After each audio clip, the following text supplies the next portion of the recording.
What's up everyone, welcome back to a brand new video. A while back I did a scenario with a similar concept, but decided this one kind of needs a remake. Not only did a lot of people request this remake, but I also think it had way more potential than I initially gave it. This what if will be grounded, but I'm going to take liberties to make it work and make it interesting. It's more of an alternate universe fanfiction type story. With that explanation out of the way, let's begin covering what if Saiyans were good. This version of the story is essentially going to be an original one. We're changing such a fundamental aspect of the series that it's going to affect everything else.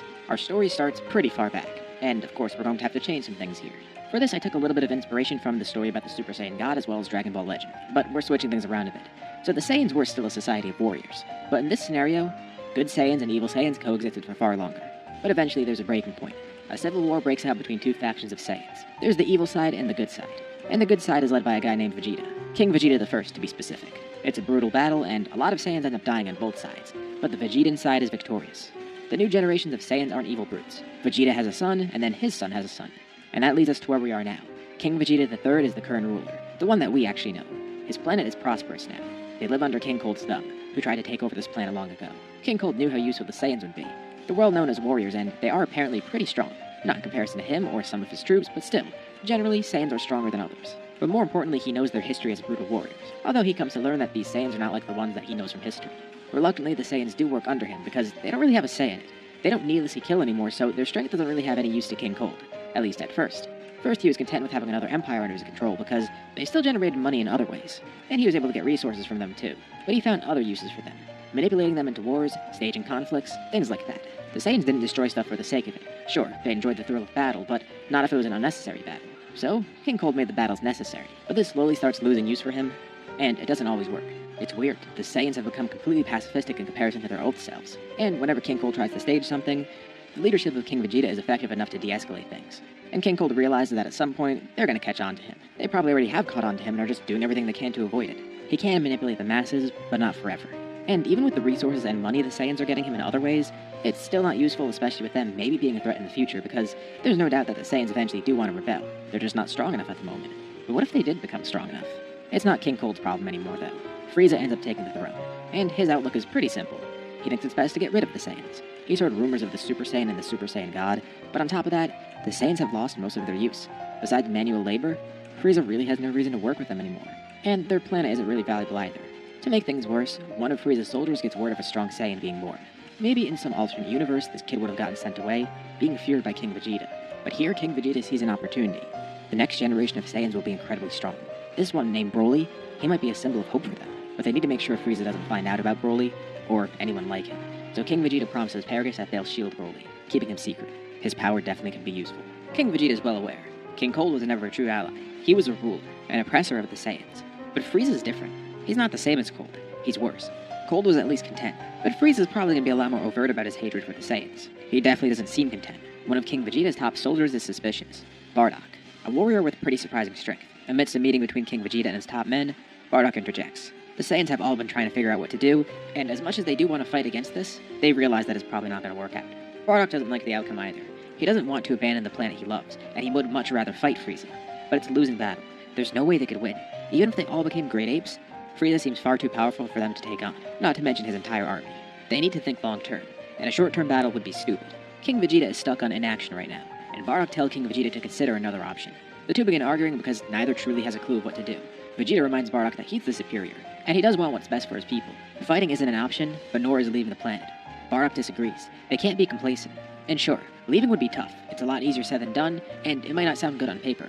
Some of the other soldiers there think they should just fight, like Nappa, one of the other higher-ups. Even if it's a losing battle, it's in their blood. They might not be brutish warriors anymore, but they are still strong warriors. Vegeta isn't too sure of what to do.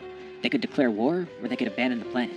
Those are really their only two options. One of them ends in certain death, and the other, it might seem a bit cowardly, but it's the smarter option, and it might prevent some deaths, and it also might be impossible at the same time. They don't know if they have the infrastructure to evacuate everybody, and besides, Frieza would just hunt them down. Bardock is conflicted too. He isn't really sure of what to do next.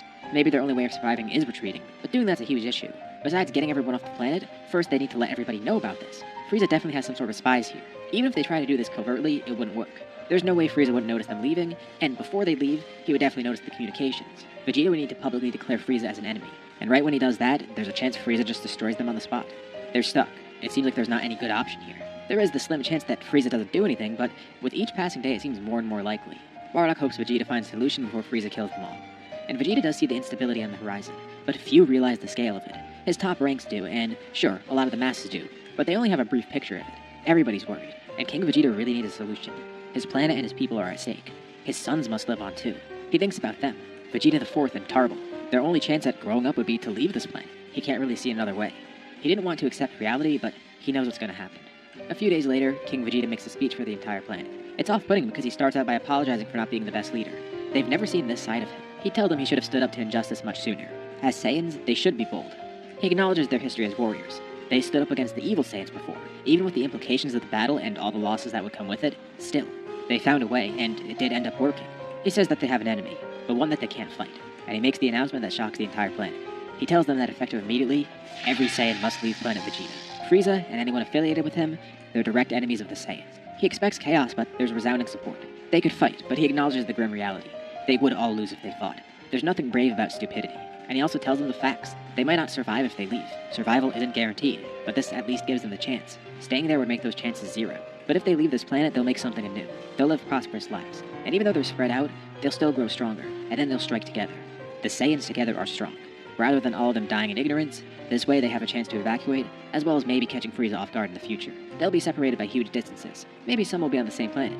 Maybe some won't even be in the same galaxy. Whatever the case may be, inevitably, the Saiyans will reunite one day. And Vegeta hopes he can see the next step in Saiyan civilization. He's not sure if he'll live long. He'll definitely be the biggest target. And, if he doesn't make it, he tells them it's been an honor leading them. Far out in space, there's already a Saiyan that's left. About a day ago, Bardock and his family escaped. On his ship, they're listening into the speech. It's him, Guinea, and Raditz. Guinea is currently pregnant. Any day now, this family will get another member. And that's part of what motivated Bardock so much, exactly why he wanted to leave right away. But seeing the speech, he can't believe it. He's reinvigorated, and he's happy. It gets his blood pumping. This really is their only chance. It's not a great option, but that speech was a good one. He respects King Vegeta for it, and he hopes as many Saiyans survive as possible.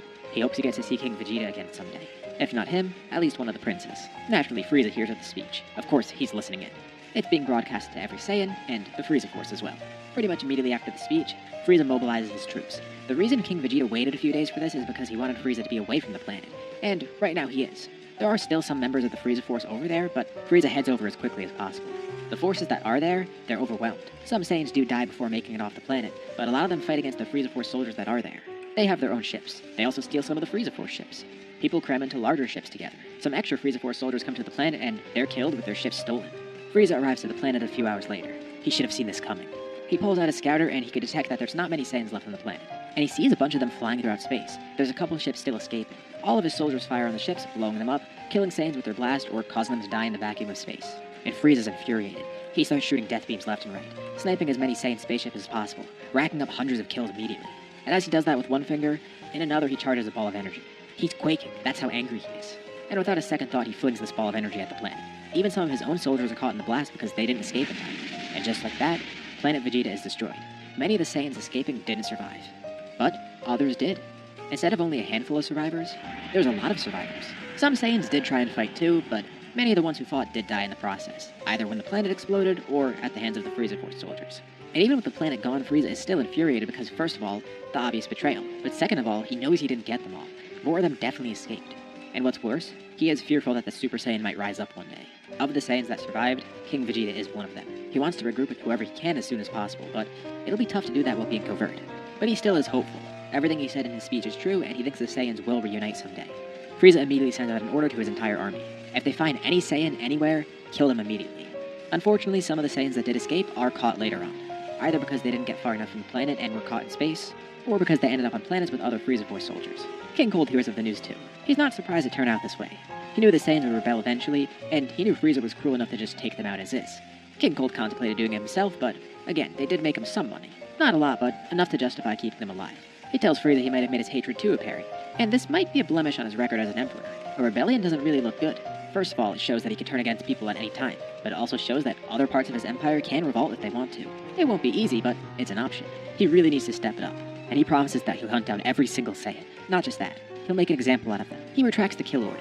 Instead of killing Saiyans on sight, they'll be brought directly to Frieza. A few more are captured, and when they are, Frieza broadcasts their execution to every part of his empire, making it brutal as well. This is an example of what happens when you're not loyal. And this is what's going to happen to every single Saiyan out there once he catches them. It's a warning to all the Saiyans and every part of his empire in general. Frieza ruled with an iron fist before, but this is different. I would make a pun about it being a golden fist, but, I mean, gold is softer than iron. Anyways, bad time for a joke. All the Saiyans who survive end up on different planets. Bardock and his family end up on a planet called Namek. This planet isn't unknown, but he chose it at random. There's no specific reason he went here. He knows the Namekians are a pacifist group, and when he lands there, a bunch of warrior Namekians show up, thinking that they're under attack, but Bardock explains. He doesn't want to fight them, and if they do plan to fight, he'll just leave. He knows he's putting them at risk by coming here, but one of the stronger warrior Namekians steps up and talks to him. He's younger and not as powerful yet, but his name is Nail, one of the warriors with the greatest potential, and he's speaking on behalf of Guru here. Honestly, Namek is worried about Frieza too. They think regardless of what happens, Frieza will probably find this place eventually. And they know the Saiyans are good people now. They do know the history of them as well, but they have no reason to fear Bardock. And they welcome him here. Maybe together, they could all grow stronger to ensure Namek's protection. And Bardock would like that. It is mutually beneficial after all. A few weeks pass. As Bardock's family gets adjusted to life on Namek, Gine gives birth to a new Saiyan. As far as they know, he might be the first Saiyan born on a new planet after planet Vegeta was destroyed. A fitting symbol for the new phase of Saiyan life that they're about to enter. This Saiyan born on Namek is named Kakarot, and Bardock hopes that for his whole family, they'll all prosper and reunite with the other Saiyans one day. Frieza's hunt for the Saiyans begins. Well, it's already been going on, but now he ramps it up. He's getting very serious about it and very angry about it. To make things even better, he makes an example out of all the Saiyans he catches. Of course, it's not like any Saiyan is going to turn themselves in after this or give him info, but this is more so a message to everybody else. If anyone's caught harboring Saiyans, they'll face the same types of punishment. Anyone aiding the Saiyans is an ally of the Saiyans, and therefore, an enemy of Frieza. He doesn't really get much info out of them. It's not really going his way so far, and it just makes him angrier in the process. Their resilience holds them back from breaking. No matter what Frieza does, he can't get info out of them. And many of the Saiyans who get captured die by fighting and trying to make their own way out. Years go by like this. One day, Frieza gets some pretty big news though. King Vegeta has been found. Of course, finding Saiyans has been tough in general, but finding King Vegeta in particular, that's been a big goal of his. So this is a huge development because he knows King Vegeta probably has a ton of info. He's probably not going to give it up easily, but Frieza has his ways. As much as he wants to kill King Vegeta on the spot, it's probably smarter to keep him alive at the moment, at least when he's finally captured. On a desolate planet, King Vegeta's been located alone. Well, seemingly. Some Frieza Force soldiers arrived there, and they all ended up dying, but they did ping Frieza, letting him know where King Vegeta is. This was only moments ago, so let's rewind a bit. A few hours prior, Vegeta was using a scout scope and he actually did pick up something. A couple of powers are approaching his planet. They've actually been hopping from planet to planet, and they haven't been staying in one place for a while. But he realizes he probably can't keep running anymore. But he also can't just escape right now because they'll be able to track his ship right in space. But he has a better idea. If he waits for them to land, then he can send off another ship. He's already lost most of his allies, his wife included. But two people are left with him, Vegeta the Fourth and Tarble. He wants to ensure their safety. So he waits for the ships to land, loading Vegeta and Tarble onto their own ship with a random destination. He tells them he'll catch up to them soon, but no matter what, they need to survive. The two of them do want to help fight, but he says that's not wise. This is the better option. And thankfully there is one more person alongside him, the only ally of his that actually survived, and the strongest ally of his too, Nappa, one of his higher-ranking soldiers. Nappa wants to fight as well, protecting King Vegeta, but King Vegeta gives him a final order. He entrusts Nappa to take care of his two kids, and Nappa can see what King Vegeta's planning. He's planning to die here, isn't he? He's basically acting as bait, and this way, Nappa and the two kids will be able to escape without being noticed. It'll look like King Vegeta was here alone, and there won't be a paper trail left behind. Nappa tells King Vegeta they need a leader for when they reunite. But King Vegeta says they'll have one, and he points to the younger Vegeta. It would be great if he makes it out of this alive, but King Vegeta knows what his fate is. And whatever the case may be, he will reunite with Vegeta someday, whether it be here or in another world. But he wants that to be long in the future. So, he must fight here alone. The Frieza soldiers land. King Vegeta flies out to them, saying his goodbye to Vegeta, Tarble, and Nappa, leaving Nappa conflicted as he has to take the two of them away. Thankfully, there's only a few soldiers here, and they landed pretty far away. They found one strong power on this planet, and it seems like a ship landed here recently. But that's really all they know. But then they encounter King Vegeta himself, the perfect distraction. With them preoccupied fighting him, this allows Nappa and crew to escape. The recon is focused on King Vegeta himself, and Vegeta is sure to make a really big distraction, creating an artificial moon in the process. Nappa and crew escape unnoticed, as King Vegeta defeats all the soldiers there. And now he sits here and waits. He could leave this planet on his own. He will be followed, of course, but he knows that regardless of what he does, this will be his end, so he'd rather die fighting than being shot down in space. Frieza arrives not too long after, seeing a Grade 8 King Vegeta there. Before the ship even lands on the planet, he opens his mouth, fire and beam it, blowing up the massive ship and leaving a bunch of soldiers stranded out in space. A few of them survive and land on the planet, with Frieza of course being a part of that. But as Frieza descends on the planet, King Vegeta then grabs onto him. At first Frieza wasn't really too concerned, but now he feels Vegeta's power. He can't actually escape his grip. But that doesn't make sense. The Grade 8 shouldn't be this strong. It seems that in this time, King Vegeta actually has grown stronger. And of course, being a Grade 8 multiplies that power tenfold. Zarbon is one of the soldiers nearby that was able to survive. Looking at his scouter, he can see King Vegeta's at a power level of about 650,000. That's impossible. That's even higher than Frieza's current power. It even surprises King Vegeta himself. He didn't even bother to check his power recently. But amidst his desertion, he has been training, and he has been injured a bit too, growing stronger as Saiyans do. He tries to crush Frieza, but he feels a burning sensation in his hand. Frieza's ki skyrockets, and he transforms. Breathing heavily and a bit panicked that he even had to do this. He was a bit taken aback seeing King Vegeta's power, but more so he's angry that he has to use this form, and that anger clouds his judgment for him, as he fires a powerful blast, completely eradicating King Vegeta. The remaining soldiers are all equally shocked, first at seeing how strong King Vegeta was, but also seeing Frieza's second form, which they've never gotten to see, and he angrily tells everyone to search the planet now. King Cold arrives not too long after. I'm used to see Frieza in that form. They look pretty similar now. Frieza acted too rash there, but Frieza says he did. He wanted to be sure King Vegeta would die, and King Vegeta actually might have been strong enough to kill him if he hadn't transformed, as much as he hates to admit it. This worries him even more. The Saiyans are growing stronger, and he knows that if he caught King Vegeta, he wouldn't have been able to get info out of him. There's no way he would have broken. But it seems that he was here alone, and the soldiers confirm no one else is here, and it doesn't seem like anyone else is left here. But Frieza knows that King Vegeta has sons, so what happened to them? That'll have to be his next priority. Nappa, Vegeta, and Tarble travel through space, and knowing that that's probably the last time they'll ever see King Vegeta alive. But they remain stoic. The planet they were sent to is one that's really far away, a planet called Syria. A long time ago, it was cleaned out by a group called the Heaters, with a new population living there. This was supposed to be a job for the Saiyans, but of course they're not doing that here.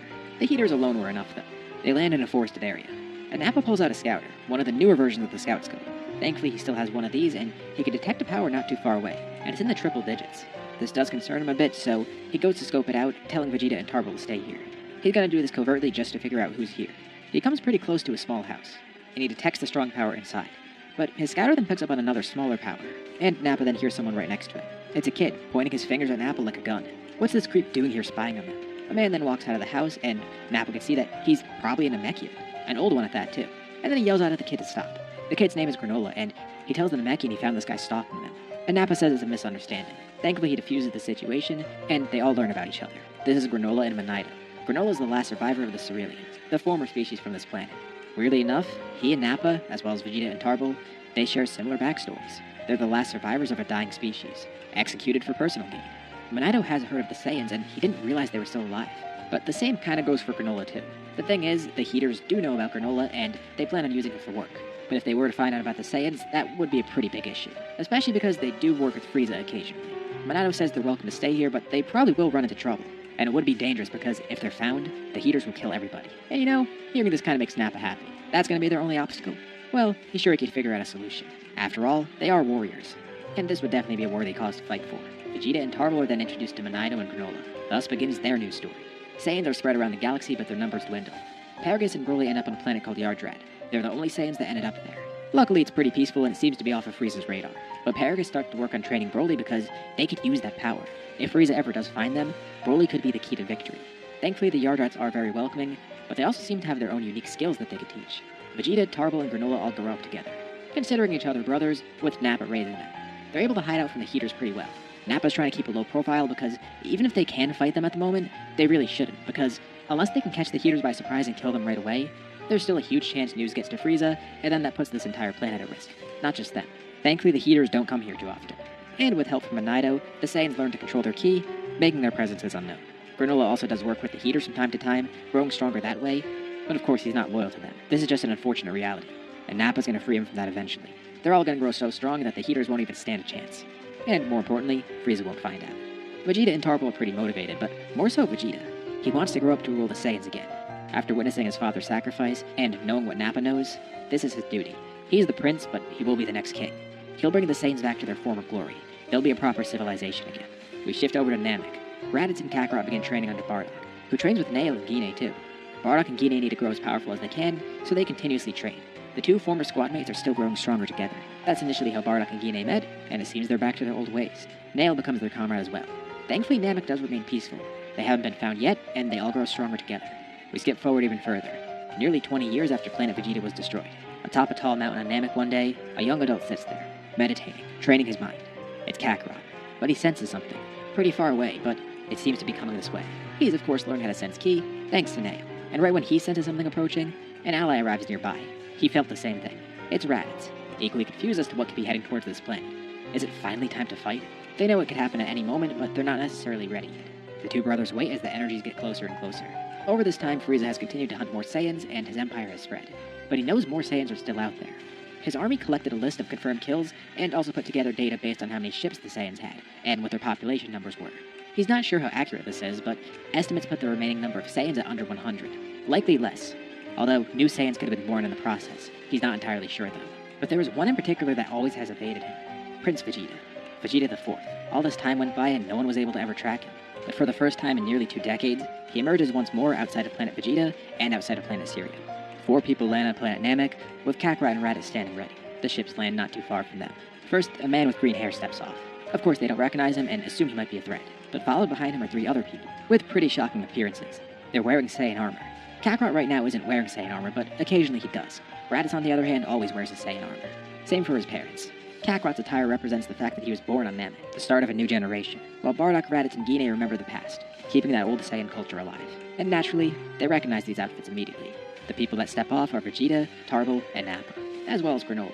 Vegeta makes eye contact with the 2 other Saiyans, not knowing who they are, but recognizing that they're Saiyans right away. And he smiles, glad to have finally ran into some other Saiyans. But these aren't the only Saiyans alive. On another far end of the galaxy, 2 spaceships land on a small planet. It's a pair of Saiyans, brothers actually. They've evaded the Frieza Force for a while and have been hopping planets a bunch. They don't really have a place that they can call home, but they've been doing well for themselves. Their travels brought them to this planet called Earth. They're not time travelers, but they're dressed as if they were, wearing ancient Saiyan armor. They found this a while ago and thought it would be pretty cool to wear. I wanted to include them here so we'll have some new characters. In this story though, they are from the present, each around Vegeta's age. The Saiyan twins, Shallot and Giblet, declare Earth as their new home. Hopefully they can find other Saiyans soon, but in the meantime they can at least find a new life here. Shallot and Giblet make their way around Earth. It seems like a relatively weak planet, and hopefully an unassuming one. But as they make their way around the planet, they notice some weird things going on. The only reason they know this is because they went through something similar. There's some sort of army that's taken over Earth. Clearly, it isn't supposed to be this way. They learn it's a group called the Red Ribbon Army. A few years back, they started their conquest, and at some point there was a falling out between the leader, as well as one of his higher officers. The leader, Commander Red, ended up dying, and now the army is taken over by Commander Black. And it's going pretty strong too. Well, Earth will be a great place to stay for Shallot and Giblet, but first off, looks like they're going to need to fight this army. They're not going to live under another oppressive rule, and after all, if they're going to be staying on this planet, they might as well do it a favor. They haven't really fought in a while, and this is the perfect cause to fight for. Giblet thinks they should really lie low, but Shallot's ready to fight. This is completely separate from Frieza. It doesn't really matter if they fight here. There's no way this planet has contact with Frieza's army. And they don't. The Red Ribbon Army has taken over Earth, but that's it. They know nothing else beyond Earth. They don't even know aliens exist. This could be a nice side project for them, and it's also kind of necessary. While they're up to that, let's go back to Namek. So, how did Vegeta get here? And more specifically, why did he choose Namek? It's almost like he knew Bardock's family was here. By now, Bardock and Guinea have joined too. Nail came along too to see the other Saiyans because something big's going on. Well, first off, let's explain what happened on planet Syria. A few months back, Nappa actually fought the Heaters and destroyed their communications in the process. He started off by sabotaging them to make sure they can't get in contact with Frieza. Not that they officially work for him, they're kind of just colleagues. Which is good, they kind of work on their own, so Frieza's not always checking on them. And by sabotaging their communications, this not only prevents them from getting help from Frieza, but also prevents them from getting help from each other because they can't communicate with each other now, unless they stick together in one group. The battle was definitely really tough, but that's what Great Ape is for. Nappa, Vegeta, and Tarble all transformed, and Granola also helped during the fight too. When they killed the Heaters, they also covered it up, making it look like they died elsewhere. So if Frieza ever does find out that they died, or realizes something happened to them, Nappa made a paper trail that makes it completely separate from Cereal. It's dirty work, but hey, it had to be done, and it's pretty smart. That means they don't have to worry about the Heaters anymore, and hopefully Cereal doesn't have to worry about the Frieza Force ever coming back. It was unlikely in the first place, but Nappa staging their demise makes it more unlikely that they'll ever show up. They'll be led away from planet Cereal. Anyways, with this, they were free to leave. The first thing they did was summon Taranbo. Now, they've always been searching for the Saiyans. And they've known about Taranbo, but they couldn't really use him because they didn't want the Heaters to get him. Monaido wanted to summon Taranbo for help, but he also told them it would be wiser to wait until the Heaters were dealt with. So, now that they were dealt with, they summoned Taranbo. One option was to have all the Saiyans teleported right to here, but that's probably not a great idea. First of all, they don't know every Saiyan's unique situation. Maybe they don't want to leave. And while they would hope that they could trust every single Saiyan out there, they don't know if they can. But that part of their reasoning is the least of their worries. Their main concern is that they didn't want to have everyone in one spot just at the moment, especially not on Cereal because they didn't want to put that at risk. Especially after what just happened to the Heaters, there would definitely be alarms raised. At least, if the Heaters were ever found. So they didn't just want to unwillingly teleport everyone here, and even though Taranbo would have asked them anyways, they decided a better option would be to figure out where all the Saiyans are. So, they got that info out of Taranbo. Taranbo gave them the location of all the Saiyans. All they need to do now is manually scout them. This is how they're going to find other Saiyans, and Namek is their first stop.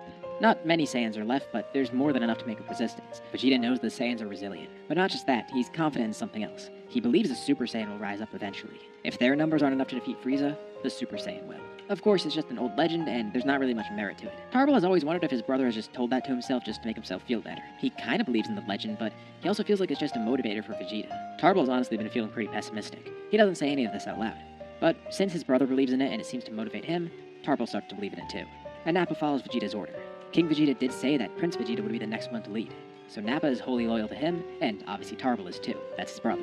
As for Granola, he's been living with them for so long that they're his allies. They're close to him. They're essentially family. As far as he's concerned, this is his battle too, especially with the history of his people. Granola actually did have an idea. He said they should just wish for power from Taranbo, but Vegeta said that's not how he wants to do this. Granola's welcome to, but at the same time, Granola has grown so much stronger just by training with them regularly. It's kind of a pride thing. The Saiyans are good people, but of course, they're still prideful people, and Granola goes along with it. The reason they're explaining all this too is because, well, they're on Namek. When Minato heard more Saiyans were on Namek, that made him happy. He actually did come along too, and he steps off the ship. It's been so long since he's seen other Namekians, and he wonders, if there's Saiyans here, have they ever tried to use the Dragon Balls here? Kakarot says they haven't. They've known about Baranga this entire time, but they never really had any need for the Dragon Balls. They were so focused on growing stronger that they didn't even think to leave Namek, especially because they kind of liked it here. It probably would have been better to use that same wish, and Bardock kind of kicks himself for not doing that, but hey, it still did happen in the end, so it doesn't really matter. It probably would have been pretty risky for him to do it anyways. So, what now? Two groups of Saiyans have finally met each other. Vegeta says they don't have to join if they don't want to, but Bardock steps up to personally talk to Vegeta. He knew Vegeta's father, and of course Nappa knows Bardock too, they work together.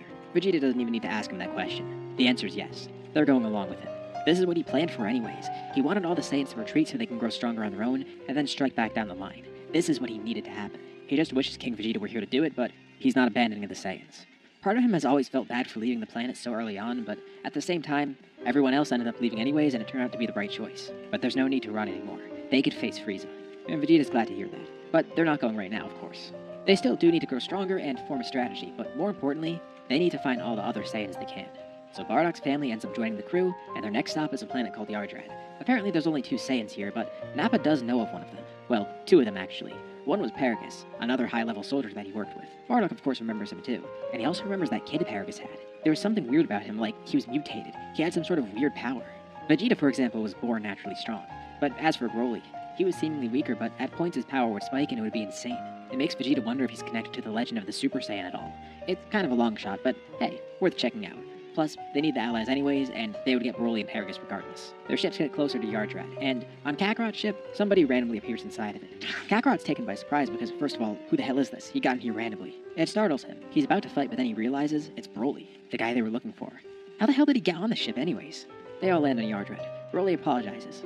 He wasn't sure who was coming towards the planet, but he wanted to check it out because he felt a few strong powers. He teleported to Kakarot because he was one of the stronger ones. He was simply trying to protect Yardrad, and he was ready to destroy any of the ships approaching. So, he could teleport. That's interesting. Yeah, Paragus actually can too. With all the time they spent here, of course they learned Spirit Control. Spirit Control has not only made them a lot stronger, but gave them a bunch of unique techniques. One of them being teleporting. The Yardrads have been pretty hospitable, but there is an issue. This planet is actually on Frieza's radar. Thankfully they have been able to hide from Frieza, but there have been times when Frieza's soldiers approached just to search it. Paragus is glad they came here, but he's worried now. This might raise some alarms. So, Vegeta asks him the same question. He wants to group together. The more Saiyans, the merrier. And Paragus, of course, is up for it. Same for Broly. Slowly but surely, they are growing their ranks. But they can't stay here for long.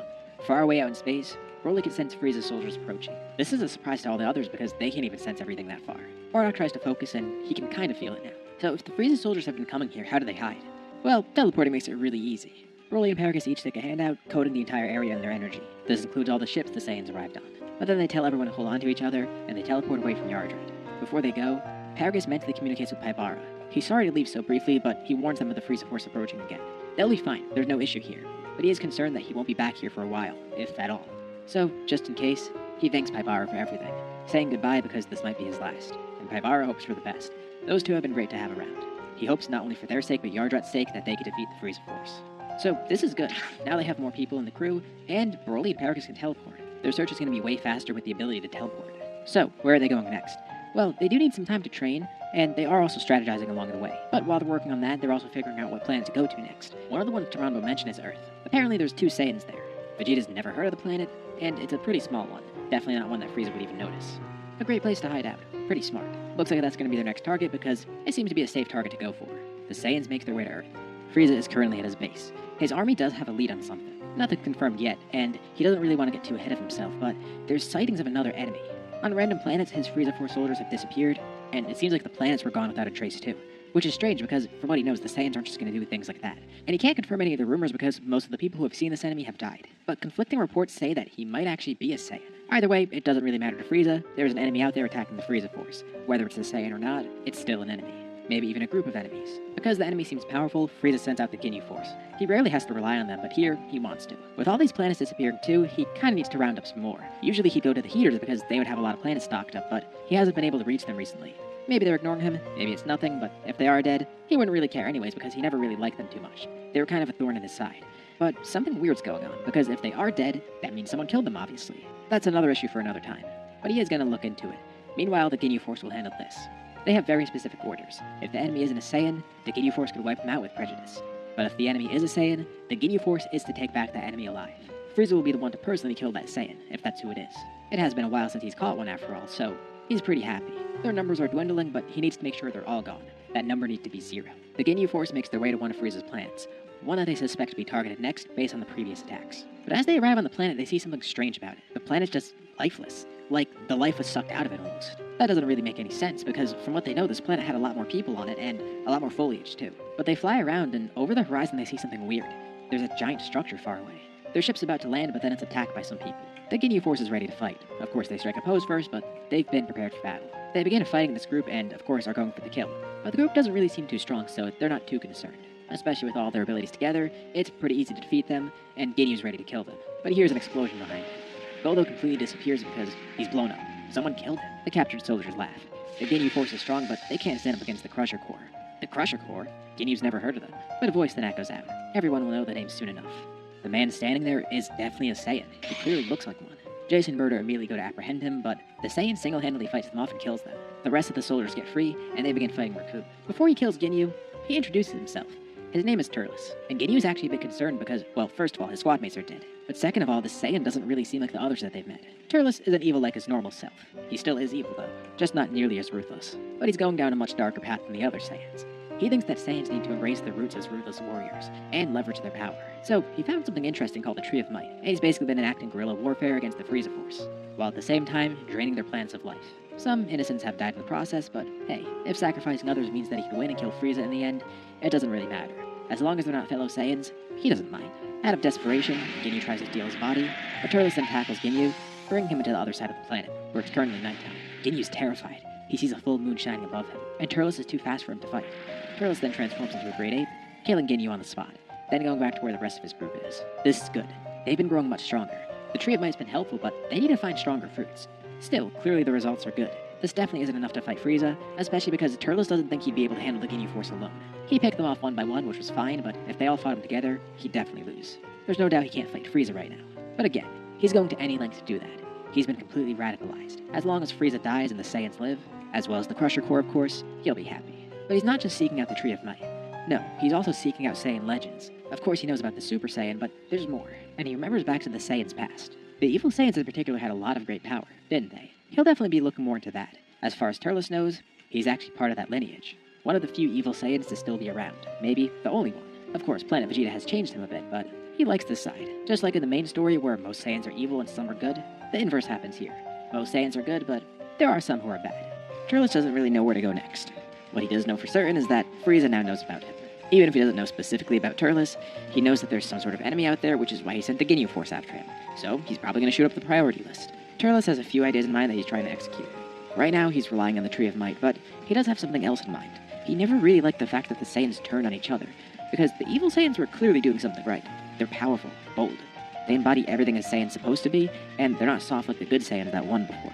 Again, no Saiyans are enemies to him. The thing is, there's not really any evil Saiyans around. So, he's pursuing some other options, things that he hasn't really considered before. He doesn't really have a problem with the good Saiyans, he just thinks they're too soft to accomplish anything. He thinks they'll end up dying unless they really take things seriously. So, Turles is looking more into Saiyan history. Things that happened far before he was alive, and things that happened far before Planet Vegeta's destruction. There has to be some secrets there that he can uncover. Things that could help him overthrow Frieza in cold, help him grow stronger, or at the very least, help Saiyans get back to their peak. And while he's not an enemy of the good Saiyans, he knows they're out there and they probably will get in his way, because this isn't how they do things. He's doing all this for the good of Saiyan civilization. He doesn't really care about dominance, but he should be their next leader. He'll definitely be a very effective one. Let's go over to the good Saiyans. The Saiyans slow it down a bit. They have to make sure they don't get caught, because then everything's screwed. So, while they're enacting their plan, they think they need to take it a little bit slower, especially because they don't really have a true plan yet. Broly seems to be the strongest of the group, and having gone to Yardrat, he's learned spirit control, which is huge, especially for someone like him. Beyond the abilities that he got from being on Yardrat, he can control his power pretty well, but nobody knows about his anger. Broly's upbringing wasn't perfect. I mean, he was hunted after escaping a destroyed planet, but it's still better than normal because first of all, he went to a hospitable planet. It's not Vampa. And second of all, Paragus wasn't a bad father here. He's actually a pretty good father. So Broly didn't really have a lot of rage moments. Paragus had seen it flare up here and there, but he never really lost control. Paragus knows he's really powerful, much more so than the average Saiyan, but he nor Broly knows the true extent of it. It makes Vegeta wonder if their group right now is enough to defeat Frieza, but he's not really sure. Even Broly alone might be enough, but you have to learn more about everyone. Right now, here's the power levels they can report. Broly's the strongest, at 3 million. Of course, they don't know his peak. Paragus is at 50,000, and he also knows Spirit Control, which makes him really powerful. That's how he got so far ahead, and that's why he's the second strongest in the group. Spirit Control really raised his power on top of everything else. Vegeta's not the strongest despite being the leader here, but he's at 30,000. Bardock's at 20,000, with Nappa, Kakarot, Raditz, Gine, and Tarble pretty much all hovering around 15,000. They're not all exactly the same, but pretty much around that. Of course, all of them are aiming for the top. They're still Saiyans after all, and they have pretty friendly competition. The slow time that they have right now is going to be used for training, especially because Vegeta wants to see where everyone stands in terms of power. As the group's leader, of course he wants to know what he's working with. So, a few weeks pass, and eventually they do make their way towards Earth. This might be a little bit harder than finding Broly and Paragus on Yardrat because first of all, a lot of people seem to live here. Second of all, they all kind of look like Saiyans. Earthlings, for the most part, just look like Saiyans without tails. It's actually really similar. Well, besides the ones that have turned into animals. And they try and look for high powers, but it seems the two Saiyans here might be suppressing their powers. It's only natural they know how to do that by now. So Vegeta lets everyone know who they're looking for. A pair of twins, Shala and Giblet. He's guessing if they can find one, they'll be able to find the other. They'll probably be together. Twondo told him what planets every Saiyan was on, but he doesn't have the exact locations because everyone moves around on those planets. But those two have to be here, even though they can't sense them. So the Saiyans split into small groups of 2 and 3. Kakarot goes off with Raditz, and the two of them fly into one of the big cities that they could find. They really don't know how they're supposed to do this because this search could take a while. Like, even using scouters won't really help either, and just looking for Ki won't help because they don't know what Ki to look for. Of course, they could look for strong Ki, but if the two of them are suppressed right now, they don't know the exact signature to look for. They also don't really want to make themselves known here because of the off chance that Frieza might have some sort of info on this planet. It's very unlikely, but still. And also, if they made this all public, they don't know how the civilization on this planet will react. Like, they'll be hearing that aliens have existed on this planet, and more have shown up to retrieve them. Surely Shala and Giblet haven't caused trouble, but still. It would probably freak everyone out, and in the worst case, tip off Frieza if he has some spy here or something. So, this search is probably going to take a while. They're just going to have to look manually. Kakarot and Raditz have this area, so they just decide to split up. Kakarot's flying around, and of course, people spot him. Like, you don't see a flying person every day. But he's able to play it off. He doesn't really want to raise suspicion. When he lands on the ground, though, a woman approaches him, because she just saw that. She asks how he was just doing that, but he kind of avoids the question and simply asks who the strongest people on this planet are. You know, it's kind of a weird question, but she laughs. Especially with this guy flying around, he probably is pretty strong himself. It makes sense he's trying to find those two. He's probably trying to fight them for the upcoming tournament as well. Wait, tournament? What's she talking about? Well, she's a bit confused too, because this guy's flying around, which isn't normal in the first place, but he also doesn't know what the tournament is, and he doesn't know who the strongest people are. Yet he's asking about them. It makes him sound like he's never been to this planet before. Kakarot just plays it off saying he lives under a rock. Well, she explains. The two strongest people on this planet just saved everyone. Okay, this is good news to Kakarot because there's two strongest people. That's exactly what he's looking for. It's probably Shala and Giblet. No one knows where Shala and Giblet came from, but everyone on Earth knows that they saved them from the Red Ribbon Army. These two single-handedly defeated the army, and it was seemingly pretty easy. Things were really bad here. And nobody knew about this, but it was to the point where Kami himself almost got involved. But then these two arrived and fixed everything, so he didn't do anything. They don't know about this is just what Kami's been up to. Now these two are regarded as champions, and the world is going to celebrate with another world tournament. And these two are going to fight the winner. Whoever's the strongest on Earth will fight them, because it seems like those two are the strongest. Honestly, she thinks they're pretty overrated, but they did help Earth after all. It's just weird because it's not every day they see people flying. She's a pretty powerful martial artist herself. The reason she knows all this is because she's going to enter the same tournament. But something catches her eye. This guy she's just meeting has a tail, just like those two. Which isn't too crazy, she's used to animal people, but not people with tails. And his clothes aren't the same as them, but they're still weird clothes. Right now, Kakarot's wearing Saiyan armor, normally he'd be wearing his Namekian attire, but with him fighting alongside his squad right now, he's wearing this so they could all match. This guy must be connected to the two of them in some way. Again, she doesn't really know how, but they're clearly part of some strong group. And she asks Kakarot about this, and he says yeah, but he doesn't really elaborate much. He's just looking for them because it's really important. They lost contact a while ago, and they need to regroup. Again, weird, he's almost talking like he's an alien, but sure, she'll show him where they are. That's great. Does she actually know who they are? No, they're just really famous. She leads Kakarot to the middle of the same city they're in right now. And nearby, Kakarot can actually sense Raditz. He's standing atop one of the skyscrapers, and he looks down at Kakarot, seeing the same exact thing he is. There's a huge rally in the middle of the city, and there's someone who seems to be the leader of this planet. But that's not the big deal here. The big deal is the fact that two Saiyans are sitting right next to him. There's no doubt about it. Those two are Saiyans. He doesn't know what Shallot and Giblet look like, but those two have to be them. Telepathically, he communicates with them. He tells them to not be alarmed and to act normal. Of course, they're a bit surprised at first, but Kakarot tells them he's a fellow Saiyan, which still they're skeptical about because some guy's just speaking into their head and they've never seen a Saiyan do that. But he directs them to where he is in the crowd. They don't know how to communicate back, but he tells them they'll meet behind the stage. So Kakarot goes over there and Raditz flies around with him. Although Raditz is a lot more covert about this. And curious as to what's going on, the woman follows Kakarot. Giblet's a bit skeptical himself, but Shallot kind of believes it. I mean, that guy that they saw, from far away, they couldn't really tell, but it looked like he did have a tail. And Shallot's nose is telling him that he smells similar. He smells like a Saiyan. Not that he really has much to compare it to, but it's a little bit similar to his brother. That nose always freaks out Giblet. Shallot and Giblet are able to get some time alone, and honestly they kind of needed this because there was some big ceremony with them being awarded something. They didn't really care about all of that. They don't want to be paraded in front of the whole city. Kakarot and Raditz arrive, with the same woman following Kakarot. No one knows why she's here, but Kakarot says she helped him find them. They begin talking with Shallot and Giblet, and the twins learn that more Saiyans are still alive. This is great, and that's exactly why Kakarot and Raditz came here. The rest of their group's here too, but they're all spread out right now looking for the twins. They're here to reunite the Saiyans and to fight Frieza. The twins also tell everyone what they've been up to here. Giblet explains what happened with the Red Ribbon Army, and Shallot says the food here is pretty great too, so they decided to stay a little bit longer. Although they don't really like the idea of being world champions here because they kind of want to keep a low profile. Again, the entire time that same woman is listening, and it just confuses her even more. Are these people actually aliens? Oh, yeah, well, Kakarot explains. They might look similar, but the four of them, as well as some of the others here, they're part of a group called Saiyans from outer space. I mean, this is kind of a huge deal. Aliens exist, and they're here on Earth. But their secret's safe with her, especially because they seem like good people. Also, this is kind of great because if those two are leaving Earth, that gives her a better chance of winning the world tournament. And this tournament thing does sound kind of interesting to Kakarot. He has no clue of what it is, but it seems like Earth is a nice place. Once they settle all their business, maybe this will be a nice place to visit. Especially because Shallot says the food here is great too. Kakarot's big on good food. On Namek, there wasn't really amazing food because none of the Namekians really ate anything. They just drank water and occasionally had plants just when they wanted to taste something. But he's kind of rambling. He will come back here to try the food, and Raditz probably will too. They found who they needed, and they can leave now. But as they leave, Kakarot says he wants to thank her. Anyone could have helped him, but she's been pretty helpful. And he never got her name. She learns his name, and he learns her name is Chi-Chi. He thanks Chi-Chi. He hopes he'll see her again. The four Saiyans all fly off, regrouping with everyone else. Vegeta introduces everyone and himself, and Shallot and Giblet are immediately ready to join. They were pretty young when they left Planet Vegeta, and they knew that the previous Vegeta was the ruler. They're very glad to see the prince is still alive. And more important, the fact that more Saiyans are alive. Vegeta really wants to try and find everyone, but it's gonna take a bit. They are trying to keep a low profile right now, but he's confident. Frieza and King Cold will be defeated, and the Saiyan Empire will be rebuilt. The Saiyans all leave Earth, with Vegeta trying to find the next best location. But as they exit the solar system, Broly suddenly perks up. He senses something not too far away. And slowly the others start to sense it too. Nobody immediately recognizes the ki signature because they only learned how to sense ki after leaving Planet Vegeta.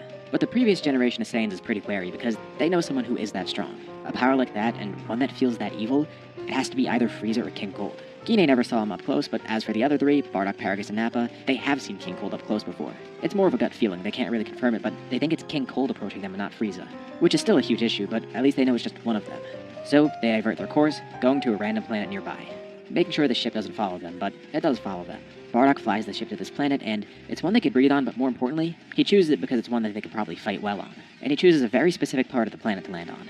This planet seems to have a few moons, and on the part they're on now, the moon's about to rise. The ship that they sense lands near them, and they feel a bunch of other smaller powers. King Cold steps off, alongside a bunch of soldiers. The first thing he sees is just Bardock. The other Saiyans are all hiding, trying to ambush. Simultaneously, they all launch attacks, wiping out the entirety of King Cold's force, destroying his ship in the process too. He chuckles. An ambush. That's kinda cute. It's a bit annoying they destroyed his ship and all his communications, but he'll be fine here. He could take them all out, and he could fly back through space on his own. He didn't realize those were Saiyans he was pursuing. Their scouters didn't even pick up any powers on the ship, they just saw a ship flying through space. Almost like they were all suppressed. And the fact that there's so many Saiyans in one spot. It's interesting. King Cold does have an order to catch them, but with this many Saiyans around, it wouldn't hurt to kill some in the process. He's handed his empire over to Frieza, so he shouldn't be working as hard as he does right now. But he picks out Vegeta and Tarble in the crowd. He was betrayed by their father before, so this is partially personal as well. He'll at least keep those two alive. For the others, he's not too sure. Vegeta's not worried at all. He didn't expect to fight King Cold this soon, but this is fine. What King Cold doesn't realize is that the Saiyans are far stronger than they ever were before. He's not just outnumbered, he's outmatched too. There's a reason that those scouters couldn't pick up their power before. They were suppressing it, and King Cold is simply an appetizer on their path to freedom. Unlike Frieza, King Cold hasn't trained himself, but his current strength should be fine. Frieza's definitely been prepared more, and it makes King Cold wonder if he should have prepared as well. He's confident in his abilities, though. At least until he sees something rising in the distance. A glow over the horizon. Bardock smirks, just on time. All the Saiyans look over towards the moon, and King Cold quickly tries to launch a blast at it. But Broly then teleports in front of the blast, taking the full brunt of it. And it was a relatively weak blast too, so Broly doesn't really feel anything. Quickly, King Cold tries to launch another attack, but Broly then tries to fight him one-on-one, giving the other Saiyans some time to transform. And once their transformation's complete, Broly then looks towards the moon, transforming himself as well. He's never done this before, but when he transforms, he feels a bit strange. And then, Broly just feels himself lose consciousness. All the Saiyans have turned into great apes, and Broly follows suit. They get ready to fight King Cold, but they also see something's kind of off with Broly. Paragus does mention he's never transformed before, but it should be fine. He might rampage a bit, but they'll be able to calm him down. Right? Everyone goes great ape against King Cold. He is outnumbered, by a lot, but he's not heavily outmatched. The biggest threat to him is Broly, especially because something weird is going on with him. Cold tells everyone that he's already killed some other Saiyans recently, and these few will join them soon. There's not many Saiyans left, and this is a huge bargain. He gets to kill so many at once, including the Prince. Even with this many attacking him, and all transformed at the same time, it's not gonna work. But something is strange about that Saiyan who just blocked his blast. To be safe, King Cold shot off Broly's tail the second he could. And it worked, he actually did take the tail off. The other Saiyans noticed this too. Broly's not transforming. It's weird, but there's a clear increase in his power and they can feel it continually rising. He's focused on fighting King Cold right now, but he's fighting kinda sloppy, like he's disregarding everyone else. And Paragus tries to talk with him just to see if he's fine, but Broly doesn't even respond. He's just fighting on autopilot, essentially. And Broly is struggling for control right now. Something's changed with him. Unknowingly, he's awakened his wrathful form. Everyone's left confused. It's like he's using the power of Great Ape, but he doesn't actually become a Great Ape. Broly begins rampaging, and his power keeps increasing as well. King Cold is doing pretty well against the other Great Apes, but once Broly starts actually fighting him, he starts having a much bigger challenge. And Broly's able to pretty badly injure him, seemingly taking him out of the battle for good. Even gravely injuring him, or at least what seems to be a severe injury. Knowing how Frieza is able to survive a lot of attacks, King Cold actually does survive this too, but he's down for a little bit. And because Broly thinks he's defeated him, he then sets his sights on everyone else around him, which means he's attacking his own allies. Paragus steps in trying to calm Broly, but nothing's working. Thankfully, there is a shred of consciousness within Broly, and he's not attacking them as ruthlessly, and it feels like he's hesitating a bit when he fights.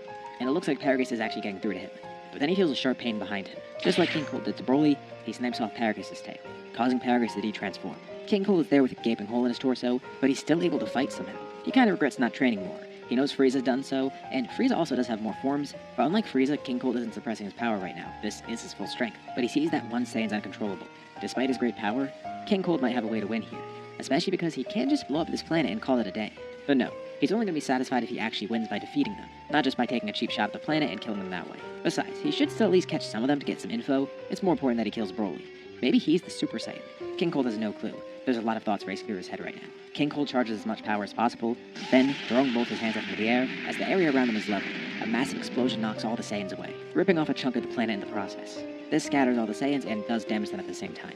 King Cold did have to kinda hold back with that attack because it would have been really easy to blow up the planet, but that's the only way he could think of to actually separate the Saiyans. Broly's pretty much unfazed, and the only other Saiyan around them is Paragus. So, King Cold goes for Paragus, but Broly protects him. Coalescing all his power into his horns, King Cold charges at Broly, stabbing through his shoulder, then landing some melee attacks in the process. He's actually beginning to damage Broly too. He can win here, especially with Broly being so sloppy, but King Cold just pissed Broly off even more by going after Paragus like that. First of all, hurting him and taking off his tail, and then trying to just kill him right now. But Paragus can't just stand by and watch. He sticks out a hand, lending some power to Broly and healing him with spirit control. And he tries to channel the rest of his power together. He feels useless now, especially because he can't even transform anymore. He wants to help here, and more importantly, he wants to make sure Broly's safe. Partially due to spirit control allowing him to channel the power so greatly, and partially due to the mix of emotions he's feeling, Paragus undergoes a weird change. For a brief moment, he feels a huge surge of power. King Cold's about to attack Broly again, but Paragus teleports right next to him, grabbing onto his arm and blocking the attack. Even in his current state, he's not strong enough to fight King Cold, but he feels a power increase, and it serves as a good enough distraction because King Cold looks on in fear, not believing what he's seeing right now. And Broly's even stunned for a second too. Like, for a brief moment, it's like he gains a little bit of control, seeing that Paragus is okay and stronger than before. None of the three has a clue of what's happening, but Paragus tells Broly to get it together.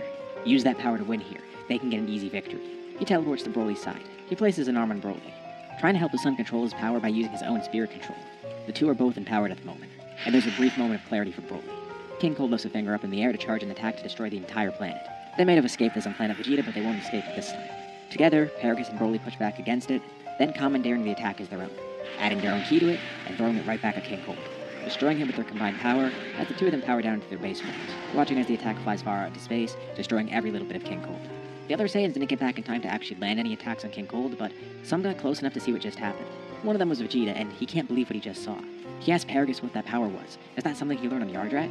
No, he has no clue what he did there. Same for what Broly showed off.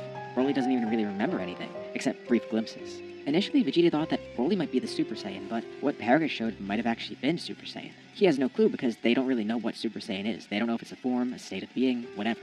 Maybe Broly's mutation made him a Super Saiyan. Maybe Paragus' new transformation, that was Super Saiyan. Maybe there's something in their genetics that makes them as strong as they are, hence why both of them are like this. Paragus has no clue, but what Vegeta does know is that they need to work on getting that power again. Broly's power is great, and he's definitely the strongest of them by far, even far beyond Paragus when he was transformed just now. But he doesn't have full control, so he's kind of a liability. As for Paragus, well, it makes sense. He's an elite warrior, and the new transformation he had, he was conscious while using it. So Paragus should study that power, get control on it for himself. And as for Broly, they need to work on taming him. But this is good. They're learning new things about their powers, and they defeated King Cold in the process. They got some good info out of this too. For one, King Cold made a comment about Frieza actually training and preparing for them, so they can expect Frieza to be a stronger opponent. They always knew that he was the stronger one, but this tells them that he's somewhat prepared. Also, King Cold mentioned that he did kill a few of the other Saiyans, so it makes Vegeta wonder how many he's taken out, and how many other Saiyans are left out there. It's still worth checking out the other planets that he knows of, mainly the ones that Taranbo told him about, but that is a bit concerning. The good news is they lost no Saiyans here. The bad news is, there might be less Saiyans out there than they expected. Tarble then butts in too. This entire time, Vegeta's believed in the idea of the Super Saiyan, and Tarble believes that is what they just saw. There's no other explanation. Broly's probably just mutated. As for Paragus, he's probably a Super Saiyan. Tarble was one of the more pessimistic ones, but now he's getting more hope seeing this. And he's sure there's a lot more Saiyans out there than they realize. The Saiyans are really tenacious. They're strong and unrelenting. They'll find more of them out there. And in the meantime, the rest of them will become Super Saiyans too, if that's possible. Worst case, they have one Super Saiyan on their team. And they also have Broly, who's a huge powerhouse. So the Saiyans begin planning their next step of their journey. Meanwhile, for Frieza, it's business as usual for him. Days pass and then weeks pass. He often goes long periods of time without hearing from King Cold, but this is different. Usually it's no more than a couple of days. It was last reported that King Cold stopped by on some planet, and scouters from the troops around him picked up some powers nearby. There was only a handful of small powers, but they've disappeared, and there's been no contact from any of those people, nor from King Cold himself. Frieza can only assume one thing happened. The Saiyans are making their move, and they beat King Cold, which means they're actually stronger than Frieza realized. And it has to be a group. It's not a single Saiyan or a handful of them, there's an actual squad out there somewhere. Frieza quickly coalesces all of his troops together, sending them to that general area, giving them the task to find the Saiyan squad as quickly as possible. He still hasn't dealt with that other threat yet either, that one that wiped out the Ginyu Force. Things are falling apart really quickly for him. Now, Frieza has trained, and he's prepared to fight the Saiyans when he actually finds them. The issue was he couldn't find them for the longest time. Now he might actually have a lead, but it's not as great as he expected because, first of all, the Saiyans are stronger than he realized, and there still is that other enemy out there. That also might be another squad of Saiyans somehow, or completely unrelated. He doesn't realize that it's Turles and his group, so it's a small group, but there is one Saiyan there. He's assuming the worst case scenario right now. There are two squads of Saiyans out there, and because they're all fighting around the same time, he thinks they're coordinating, and maybe they're going to meet up soon.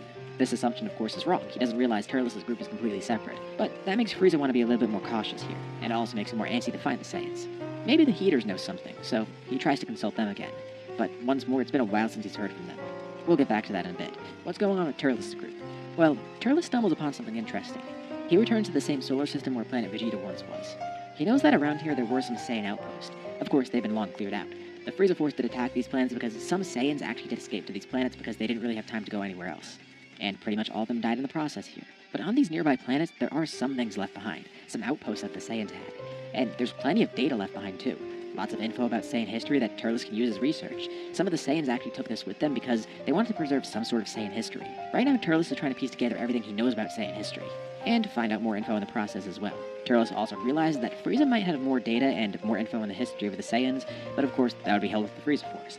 He needs to go directly to Frieza and raid whatever databases he has. From what he understands, there is a hidden piece of Saiyan history that he could take advantage of because there's a lot of gaps and he can't figure out why. A good chunk of Saiyan history did die with the planet itself, but the pieces are out there. He just needs to connect them. In the meantime, he's going to continue getting more fruits from the Tree of Might as well, growing stronger in the process in case he can't find out anything else. As for the other squad of Saiyans, they continue to train and grow stronger, but can't locate any other Saiyans. More weeks pass and there's still nothing. It looks like King Cold actually did get to some of the planets that Vegeta was going to go to. That might have been a tad too late, and that kind of angers Vegeta, because it wasn't too long ago when he got this info from Taranbo. That was only a few months ago, so from the point that wish was made up until now, somewhere between that time frame is when some of these Saiyans disappeared. He can't help but kick himself for it, but he's going to make it right. He's been thinking of possibly resurrecting all of the Saiyans, but he's not really too sure about that. First, he'd have to find a set of Dragon Balls that can do that. Toronto can, and apparently there are other Dragon Balls out there because look at what happened with Namek. He's not sure if any of the planets he's come across have Dragon Balls, though. They actually don't know Earth has a set, but that's fine.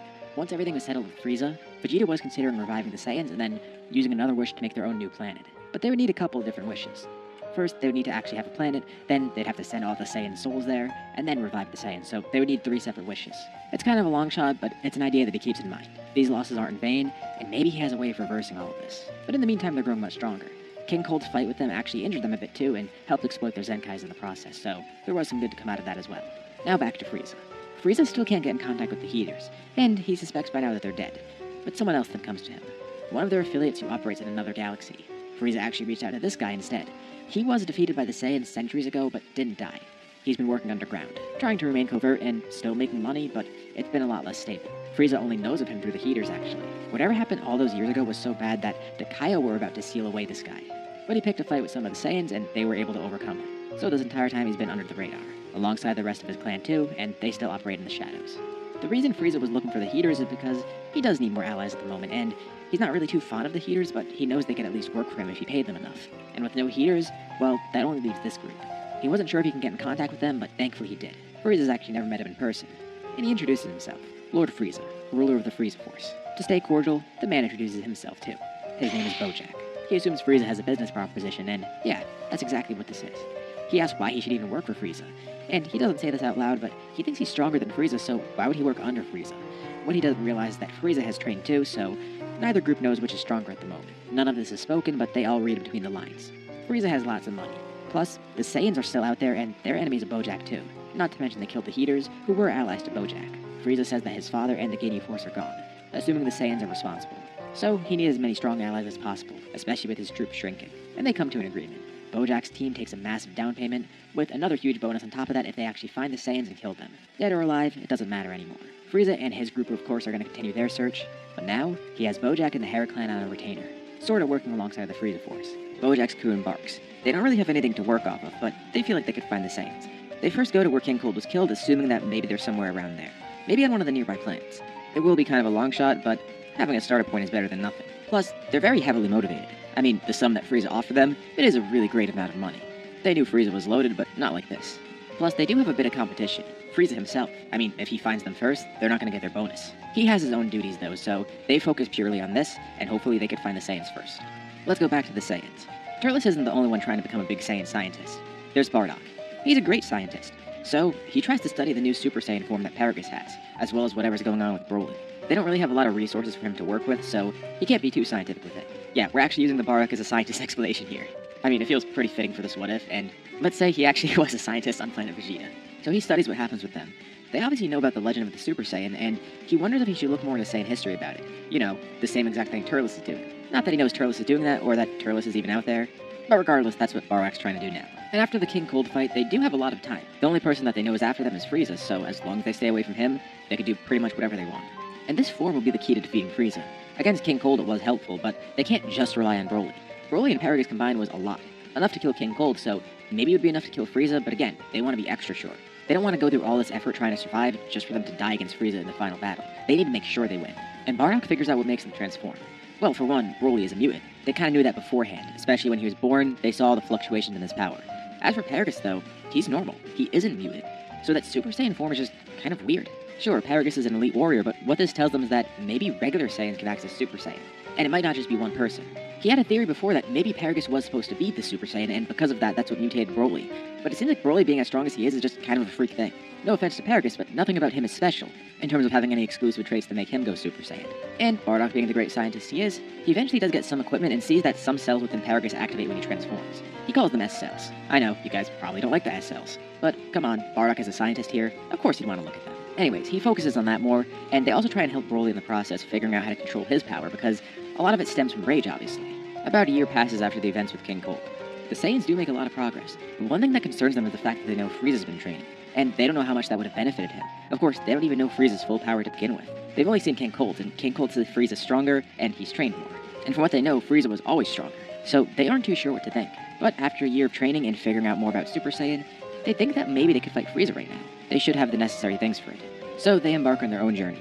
seeing if they could at least find anything about Frieza, figure out where he is at the moment. Vegeta wanted to round up more Saiyans, but it seems a little too dangerous right now. First of all, Frieza's definitely on alert after King Cold died, and on top of that, maybe they know where more of the Saiyans are. So even though Vegeta knows where the Saiyans are, Frieza might know himself too. And if they left before and countered him at their current level of power at that time, they wouldn't have won, and then all the Saiyans would have died. He knows there's a few remaining Saiyans, and he hopes they're still fine, but it looks like before he gets to them, he's gonna have to kill Frieza. He does contemplate going back to Cereal and wishing them all to one spot, but that also may be risky too, because with the disappearance of the Heaters, that planet may even be under watch.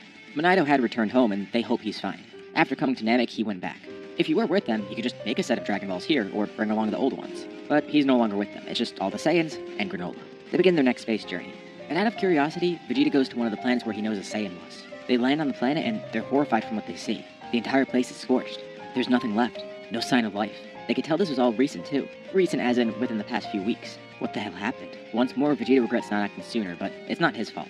They couldn't have known what was about to happen here. They chose this planet specifically because they know that Frieza probably wouldn't have found it. So, who found this planet and destroyed it? Was it actually Frieza? No, that wouldn't make sense because Frieza Force soldiers would be here. They would sell the planet. Whoever came here just destroyed it. Pretty much for fun, it looks like. A stray ki blast flies over towards them, aimed at Nappa. Quickly, he swats it away. The enemy hasn't left yet. They've been waiting here. Then, Broly is tied up by some sort of weird string. Actually, it's like energy, not real string. Then a bunch more attacks come his way. Very quickly, Broly is taken out of commission. Everyone's able to power up before he gets injured even more. So he doesn't die, but he's targeted right away. Injured pretty badly, and he can't fight at the moment. Not a good thing, obviously. He is the strongest on their team. And they see a crew of 4 come towards them. They could tell that Broly was the strongest here, so they took him out first. And they're glad. It seems like their trap worked. They destroyed this planet, and actually did find a Saiyan here. The Saiyan that they found, well, they kept him alive for a bit, tried to get some info out of him, and then killed him. They were hoping they wouldn't have to wait too long, but a few weeks here was nothing. They were actually about to give up and leave this planet, but it seems like the bait worked. They thought that maybe with another Saiyan here, the others would show up eventually. And just by chance, Vegeta decided to come here. Not that they knew anything about it, but it ended up working. So it seems like the Saiyans know where the other Saiyans are. That's great for them, and it looks like they got most of them in one spot now. Paragus then transforms, going Super Saiyan at the sight of his son being injured like that. And he begins fighting the Hera clan. They taunt him a bit. This guy's strong, but it's gonna take more than just him to fight them. Like, this guy could take on one of them, but not all of them at once. Especially because it's just 4 of them here right now. Their leader's not even gonna fight just yet. Bardock laughs at that. Alright, if Paragus is gonna be enough, how about a few more of them? Simultaneously, every other Saiyan there then powers up, going Super Saiyan. Granola even powers up too. It's not like he has Super Saiyan, obviously, but he has his double red-eyed form now. The cockiness from the Hera clan instantly washes away, as a giant group of Super Saiyans all fight them together. A lot of the people here with Super Saiyan kind of unlocked it recently, and no one has it mastered yet. Paragus has had it the longest. Bardock, Vegeta, and Nappa were the next 3 to unlock Super Saiyan, with everyone else following them. So some people don't have great control over it, and no one has it completely efficient and mastered right now. But they've all grown really powerful in the last year. I mean, they did have a good amount of resources. They procured healing for themselves. They had great training partners around them. They had Bardock's science to help them unlock this form too. Combine all that, and that makes for a deadly group of Super Saiyans, even though they're just at grade 1 of Super Saiyan. With ease, the Hera clan is defeated. Vegeta's anger fuels him here too, knowing that he lost another Saiyan life, but it won't be in vain. Once Frieza and any other threat is gone, all the Saiyans will come back. One of the Galaxy soldiers is still alive though, Beidou. Vegeta asks him directly, is there any of them left? Or did the puny group of warriors get wiped out just like that? He laughs. There still is one more of them left. Vegeta fires a point-blank ki blast, killing him, as another person flies towards them. The leader of the Galaxy soldiers and a fellow Hera clansman, Bojack. He has to say he's a bit surprised. He didn't think it would go that quickly. And he's actually a bit concerned. You know, going into this fight, he was pretty confident. He thought they'd just be able to wipe out the Saiyans once they found them, but instead they wiped out his group. So he wastes no time, going into his full power. What? You thought this was going to be a one-sided fight against Bojack's crew? No. Well, it kind of is. It's one-sided in the sense that the Saiyans are way ahead. Bojack begins fighting them. And this should be a great test for their powers. He's far stronger than anyone else on the crew. And individually, a few Saiyans are going to be needed to fight him. But they have more than a few Saiyans. They have plenty of Super Saiyans, actually. It's a little bit hard to fight with this many people here, but they fight pretty well together. Plus, they have some unique abilities up their sleeve, particularly Granola. Him attacking vital points is really helpful, especially because other people could just attack where he attacked. And Bojack can't believe it's happening. Really quickly, he ends up getting defeated too. And the Saiyans are not happy at all. Particularly Vegeta. He's done waiting around. They're going for Frieza right now. He won't let any more Saiyans die on his watch, and he won't let any more people come after them either. They're pretty beat up from this, particularly Broly, who took a lot of the injuries, but still, they made it out of here alive. That's what matters. Pretty much at the same time, on another far end of the galaxy, he wonders what the Galaxy soldiers are up to. Bojack did tell Frieza they had a plan, but he never got the details on it, which is fine. As long as they get the job done, that's all that matters. Unless Frieza gets to them first, of course. But Frieza finds something weird. It's something that he saw before. One of those planets that's been destroyed randomly. There's no sort of life on it, and the only thing left behind is a giant tree. Knowing what happened with the Ginyu Force last time, he checks this out himself. Just as the Saiyans come across the Galaxy soldiers, Frieza comes across the Crusher Corps, wiping them out in a pretty similar fashion, with their leader then shown them. holding some sort of weird fruit in his hand, and Frieza could tell pretty much instantly that he's a Saiyan. That's weird. The rest of the group definitely wasn't comprised of Saiyans. What's this one doing all the way out here? Is he affiliated with all the others? Turles is a bit shocked to hear this. What does he mean, the others? Like, he knew a lot of the Saiyans escaped, but is there some group of Saiyans out there that he doesn't know of? Interesting. He thanks Frieza for that info. Well, that tells Frieza this guy's completely separate. So, what gives? What is he up to here? Turles says he didn't expect to encounter Frieza right away, but he should be good to go now. He's planted so many trees of might across the entire galaxy, and even beyond that, that he's amassed such a huge amount of power. It's gonna be way too much for Frieza to handle. Of course, Frieza's angered by all this. Turles has eluded him for a while, but he'll wipe him out as easily as he wiped out the rest of his group. Oh, that crew that was with him? Yeah, he doesn't really need them anymore. He's more than strong enough to take on Frieza himself. And this is interesting behavior. Not really like a Saiyan, at least not like the ones he knows. Well, yeah, Turles takes pride in the fact that he's not really like the other Saiyans. He's found out some more stuff about himself and the Saiyans that really lines up. Turns out, he might be from a lineage of more evil Saiyans, which will be a direct source of his power. His research ended up leading him to this part of the galaxy. And this planet also seemed like a good source of energy, so he got a fruit from the Tree of Might here, taking a bite out of it, growing even further. He considers himself a historian and scientist of sorts for the Saiyan species. And he does want more info about the history of evil Saiyans, his potential ancestors. And he asks Frieza. He's not just going to give up the info, will he? They're going to have to fight for it. Frieza doesn't even have a clue of what he's talking about. And the Saiyan's making a mockery of him. He'll come to find Frieza's strength is far beyond what he can even imagine. And just to try and instill terror into him, Frieza then powers up, going into his final form, completely skipping any of the others. Yeah, that kind of surprises Turles. He didn't expect that, but this won't be an issue. Killing Frieza will be great. It's not his only goal, but still, it'll be a fun process. The two begin fighting, and somehow, even without transforming, Turles is keeping up with final form Frieza, which is weird to Frieza. That should be impossible for a regular Saiyan. He's that powerful? Even after all this training, this Saiyan is still keeping up. He lets Frieza know that the Tree of Might is a pretty potent thing, and Frieza's only seeing the beginning of his power right now. Frieza hates being mocked by this guy. Turles keeps speaking down to him like he's lower than him. Well, that's because he is. He was hoping he didn't have to break this out, and he wanted to save it more as a surprise for the other Saiyans, but you know what? He'll give it a test run here against Turles. Frieza has one extra stage of power beyond this, and not his 100% power in his final form. No, a completely new transformation. He did spend a few months training, and that made him grow a lot stronger than he is right now, but on top of that, he unlocked a new evolution in power. Turles was the first one to see his final form, and he'll also be the first one to see this new form, surrounded by a brilliant golden aura, as Frieza then turns into Golden Frieza, and Turles can feel the power overflowing. Frieza really is everything that everyone said he was. By the way, Frieza originally chose his golden form because he wanted to mock Super Saiyan, but he never had seen it before. Although he did also say before he chose golden because it shows who's at the top of the pecking order, so he probably still would choose golden here anyways. We're gonna go with Golden Frieza still. It makes Turles wonder, the other Saiyans out there, would they have been strong enough to counter this? Frieza could tell that Turles is trying to act tough, but there's no way he can contend with this. Although, Frieza respects that Turles can contain his fear, even in the face of certain death. He's quite stoic, but Turles is pretty straight up with him. He doesn't fear anything here. No, he's still pretty confident that he could win. He has one more form himself. Turles crushes the fruit in his hand, beginning to power up even further, first bulking up in size and then being surrounded by a dark red aura. Not much changes about him besides him bulking up and his hair growing much longer than before. Like he said, he's part of the lineage of evil Saiyans. He's still looking more into his history, so he doesn't necessarily know what this form is, but he guesses the Tree of Might gave him this power. What better name than Legendary Evil Saiyan? This is going to be a pretty fun battle. Frieza's pretty curious. What is this form Turles is showing? This is definitely new. He's only ever seen Saiyans become great apes. Well, Turles could say the same thing for Frieza. He's never seen anything like this before.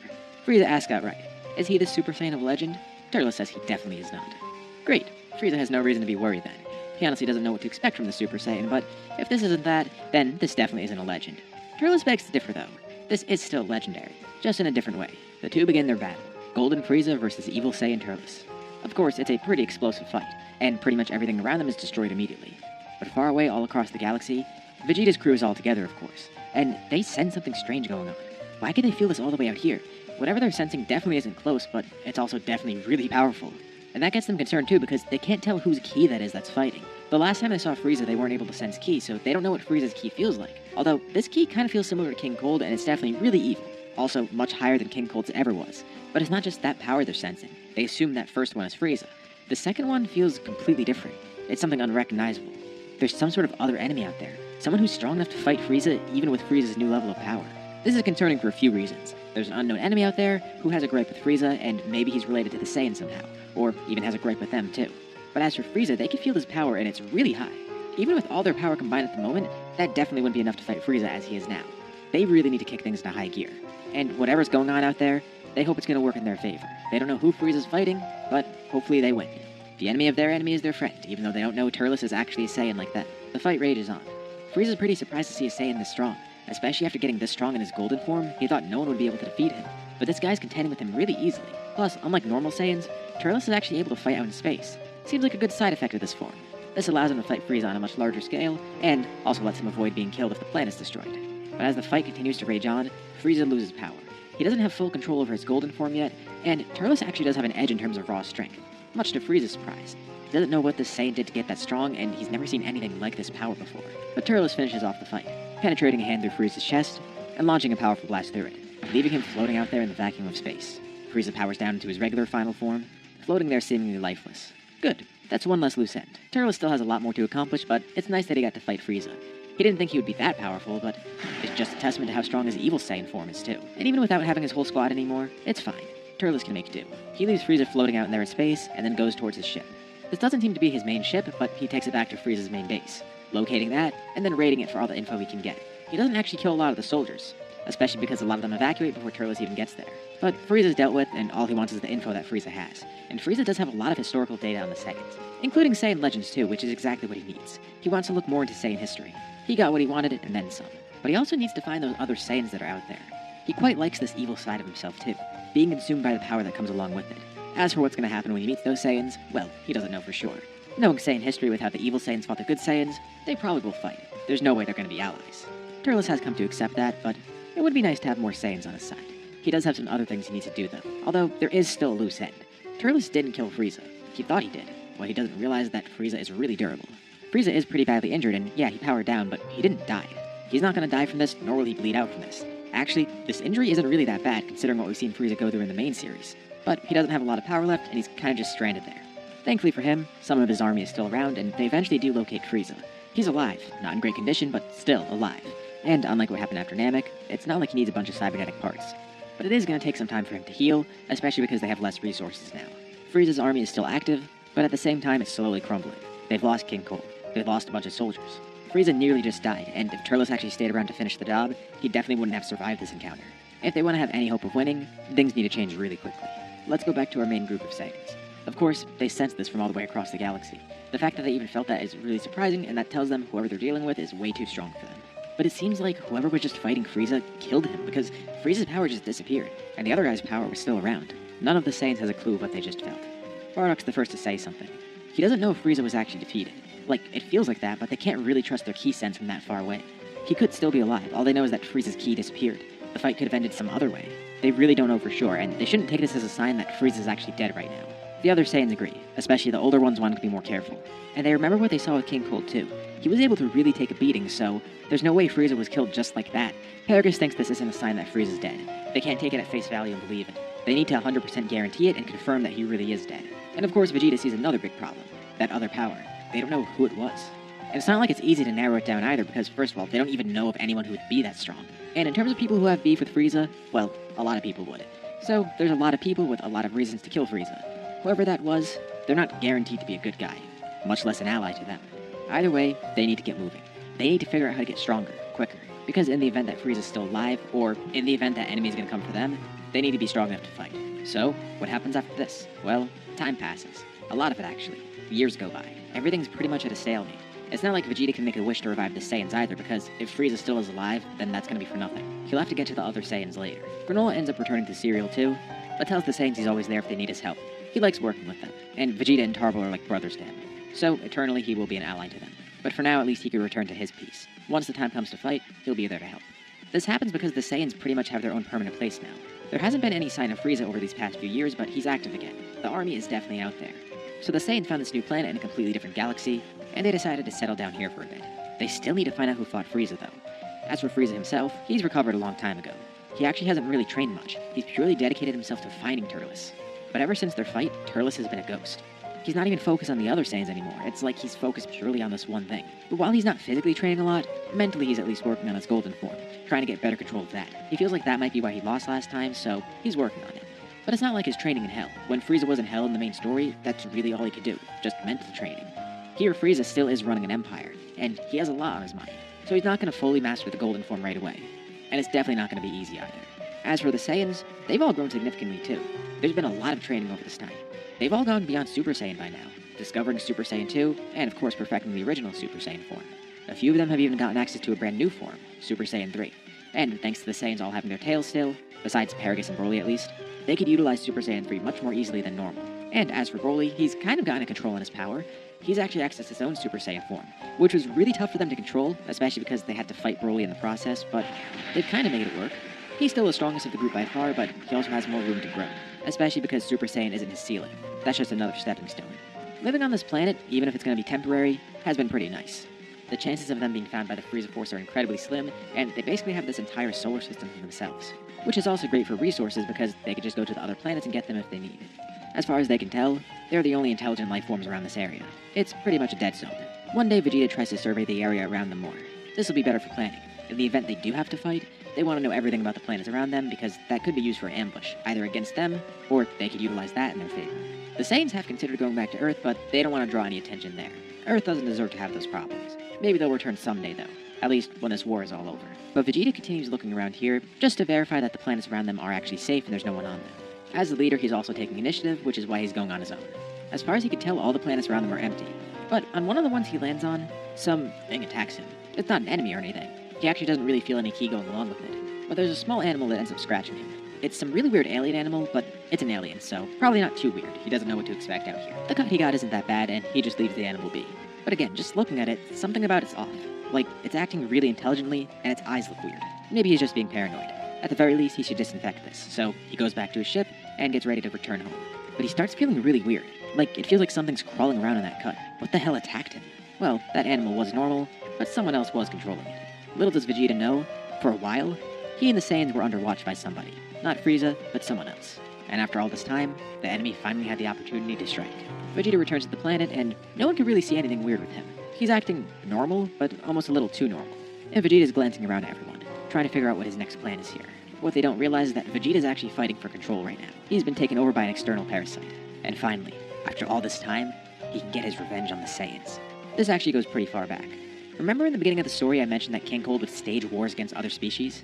While the Saiyans were good, they still did fight a bunch of wars, and one of them was against a group called the Tuffles. That part of Saiyan history is still there. This war actually isn't that old. It was in the same century. Not too long before Planet Vegeta was destroyed, in fact.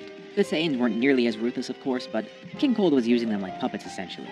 He started a conflict, and it turned into a war between the two species, with the Saiyans ending up winning that war. But there was still one survivor of the Tuffles. Rather, a contingency plan that was mechanically engineered. A project called Baby, the last remain of the Tuffles. Unbeknownst to the Saiyans, he's been stalking them for a while, and he wanted to possess one of them somehow. Thankfully, he got his chance, and he took over Vegeta's body. He could never fight Vegeta directly, so what he did is follow him to this planet, then taking over another animal on the planet and scratching Vegeta that way, then entering Vegeta's body through the cut and taking over. Baby was able to take full control of Vegeta, which is why he looks normal now. He's completely suppressed, and he's merged with his body fully. Right now, he's just trying to figure out what he can do against the Saiyans. What is the best way to strike back against them? He needs to learn even more about them, and then work on a good strategy. He can't reveal his hand just yet, but he can start infecting others pretty soon. And once he does so, he'll get much stronger himself. He'll be able to power this body up even further, and then he'll get rid of every last Saiyan. At long last, the Tuffles will finally get their revenge. Using Vegeta as their own weapon, no less. It's kind of ironic. The Saiyan Prince being the thing to finally destroy them after so long. As for what else is out there, he's not sure. Baby knows nothing about Frieza or Turles or anything like that. As far as he knows, this is the only group of Saiyans out there, and he just wants to get rid of them. Sort of like Frieza, but for different reasons, and with a much different method. Baby's already overcome the hardest hurdle. He infected one of the Saiyans. With it being Prince Vegeta, no less. A pretty huge feat. But he can't relax just yet. No, he still has a ways to go. Slowly but surely, he has to infect some of the other Saiyans, and also be covert while doing so.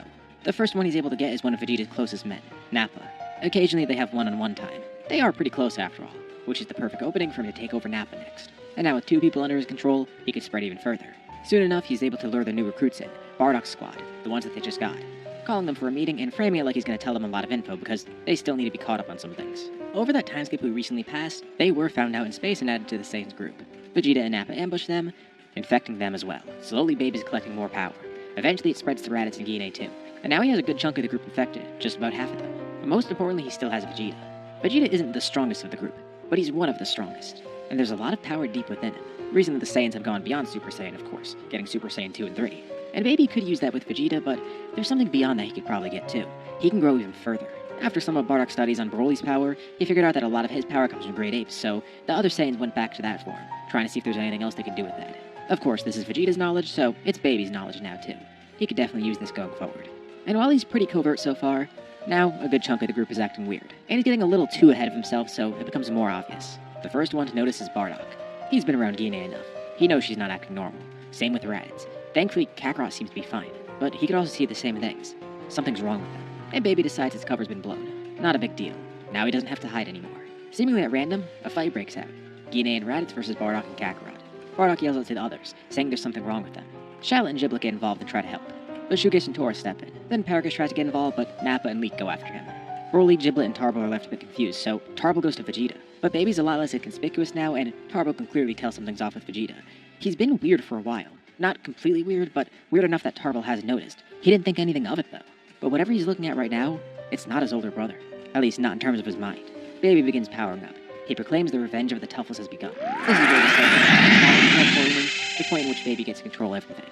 Now a complete battle begins. The entire faction is split. Bardock, Kakarot, Paragus, Broly, Shallot, Giblet, and Tarble are against the others, all of whom have been possessed by Baby, led by Baby Vegeta, of course. The infected Saiyans all go Super Saiyan. For some reason, Vegeta's the target, but why? They have no clue what's even going on. But it clicks with Bardock and Paragus. This guy mentioned something about the Tuffles. As two of the older Saiyans, they do remember hearing about this. It was part of Saiyan history. Formerly, the Saiyans did have a war against the Tuffles. Now, there were some conspiracies surrounding it, and how King Cold was involved, but that's not really important at the moment. What's important is that they know there was a war against the Tuffles at one point. And they also know that the Tuffles were wiped out. From what they were taught, the Tuffles were the aggressors. Of course, King Cold states everything. Either way, it's all connecting now. Somehow, the Tuffles had one last project, or one last survivor. Whoever it is, or whatever it is, it's now using the Saiyans as weapons against themselves. This is a really tricky situation. They need to figure out how to defeat the other Saiyans without killing them because it's still using their bodies. Whatever or whoever this thing is, he can kind of utilize them as meat shields. Thankfully, Broly hasn't been affected. As the strongest Saiyan, that is really going to be helpful. Broly goes up against Vegeta. Knowing Broly's one of the stronger ones, Baby of course wants to take over him too, but he does have trouble. By just using the power of Super Saiyan, he can't really contend with Broly, but that doesn't matter. He now has much more power and transforms into Super Baby. But by now, Broly has much more control over his power. He still is a bit concerned about it, especially in a dire situation like this, but he thinks he can handle himself. He then transforms, using his wrathful state. Baby finds this fascinating. He's using the power of a great ape, but in a much different manner. Well, it kind of makes sense. He is one of the few Saiyans without tails, but it's probably not because of that. Of course, he siphons energy from the others. And with the rest of the group subdued, as well as with their power being stolen, soon enough they aren't threats anymore, and Baby Vegeta is the sole threat. But still, that leaves a good chunk of the group out of commission. The previously uninfected people are the only ones still fighting, with Broly being at the forefront of it all. The others do try to help as much as they can, but Baby is far beyond anything they've ever fought before, especially because he transforms even further. Once he siphons even more power, he becomes Super Baby too, and he's still growing. This is enough to even push Broly, making him utilize Super Saiyan, which he's never used in a serious battle before, at least in his controlled state. The other Saiyans are also at the peak of their power too, with them utilizing Super Saiyan 2 and 3. Thanks to still having tails, they can use Super Saiyan 3 pretty well, besides Paragus. Baby starts picking off the group one by one. Tarble tries to do anything he can to get to Vegeta, but Vegeta's completely possessed. He can't do anything to save his brother. He's one of the first to go down. Then goes Paragus and Kakarot. They're not killed yet, just simply defeated by Baby's might. Bardock, Shallot, and Giblet are still standing, with the twins being targeted next. Baby goes about this kind of randomly, first taking down Giblet, then Bardock. Broly's still fighting too, of course, and he's the main event. And briefly, he does hold off Baby for a bit, but Baby does have one more transformation up his sleeve, or at least an idea for a transformation. Seeing Broly utilizing that power of Great Ape, he decides to try it for himself too. What would that power look like on him? And can he grow even stronger? Using some of his power, he creates an artificial moon, throwing it up into the sky.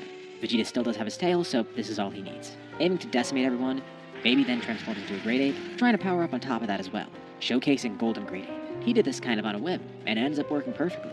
And with this, he easily decimates Broly. The others get up and try to fight, but they can't really do much. Although, Shallot's in the best shape of all of them, which kind of leaves him in a bad position because he's terrified right now. He thinks he's definitely going to die here, but he's still not deterred. He tries to fight as much as he can. Someone then places a hand on him. Giblet stands up. He's not going to be able to fight much any longer, so he channels some of his energy into Shallot. Make use of it, or at the very least, try and give this to Broly. The others join in. Kakarot stands up. He's grown pretty fond of Shallot, and he thinks he's got this. He's confident in his comrade and in his friend. And Bardock's right there with Kakarot. Paragus joins in too. Shallot needs to help Broly in any way possible. He can't let Broly die. And finally, Tarble lends his energy too. Shallot of course has his own brother, and he can completely understand what Tarble's feeling like right now. Imagine if that was Giblet being possessed. Everyone's counting on Shallot, and he gladly accepts their power. They all channel their energy into him, expecting to just give him a small boost in power, whatever they can to help.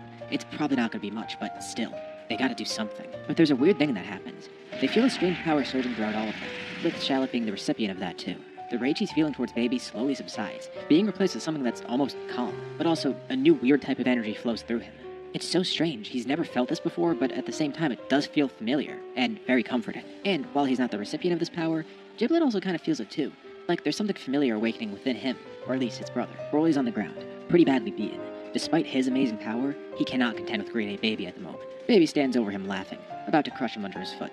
And he can sense the weak power of the other Super Saiyans, but Shallot's power suddenly disappears. Broly wonders what's happening, but he looks over and sees a weird glow nearby. Baby can't really sense anything either, but he could see something happening. There's a fiery red glow in the distance. And then he hears a voice in his ear. That red glow disappears. Like, it moved over here. Somehow it moved over here that quickly, and he didn't even sense it. He turns towards whoever's talking to him, and Broly looks up too, seeing Shallot floating there, but he looks a little different. His hair's red, and he can't sense his ki. Baby then gets punched in the face by Shallot. Nearly sent flying into space with so much power, and Shallot didn't even realize he had that much strength within him. But he's able to move quickly enough to actually catch Baby. He can't let Vegeta's body go into space. Broly watches on confused, and the other Saiyans come over to join him. He asks what happened, and they're not too sure either. They just lend their energy to him, and he suddenly transformed into something else. Unbeknownst to them, they accidentally performed the Super Saiyan God ritual. Shallot has become a Super Saiyan God. They can't sense his power either, but now he's far beyond Baby in terms of strength, and he actually beats Baby surprisingly quickly, causing him to escape Vegeta's body, returning back to a new form. He doesn't really have many options left, and he definitely can't infect Shallot at the moment. Not to mention, Shallot has more than enough power to kill him at the moment. Panicked, he tries to leave as fast as possible, flying off into the distance, but Shallot simply sticks a hand out, launching a powerful blast with ki. And he can barely hold back the blast. He doesn't realize how much strength he has still. The blast sends Shallot flying back, leaving a massive crater where he's standing, but also illuminating the entire planet. The beam careens far out into space, and in the process getting rid of Baby. Nobody knows what just happened, but hopefully they get some answers soon. Far away, in a completely separate part of the universe, there's a replay of the fight being watched. It's Whis, watching it in Saf. He's actually showing it to Beerus, who just recently woke up. He set his alarm clock for this time because he was told a rival would appear around now, and hearing that he was attacked by someone, he's really pissed. He hopes that person didn't kill his rival. Thankfully, the Saiyans are all still alive. But that's not the only discovery that's been made recently. Around the same time, a badly injured Baby is floating throughout space. He wasn't completely destroyed by the blast. Thankfully, with Shallot firing it kinda sloppily, the power wasn't too concentrated and it didn't just completely eradicate him, although it was strong enough to send him to the opposite end of the universe. But Baby feels another strong power approaching him, which is weird. He doesn't know who could be this strong, but what great luck that he found someone that strong. Maybe he could take over whoever this person is and continue his plans. Although, it seems he really isn't that lucky. The person he sees is another Saiyan, Turles. Without a moment's hesitation, Baby tries to take over him. Turles was on the search for something, and thanks to all his tech, he detected a really strange reading out in space, which led him to Baby. And, not knowing what Baby's powers are, Turles is kinda caught by surprise, then being taken over by Baby.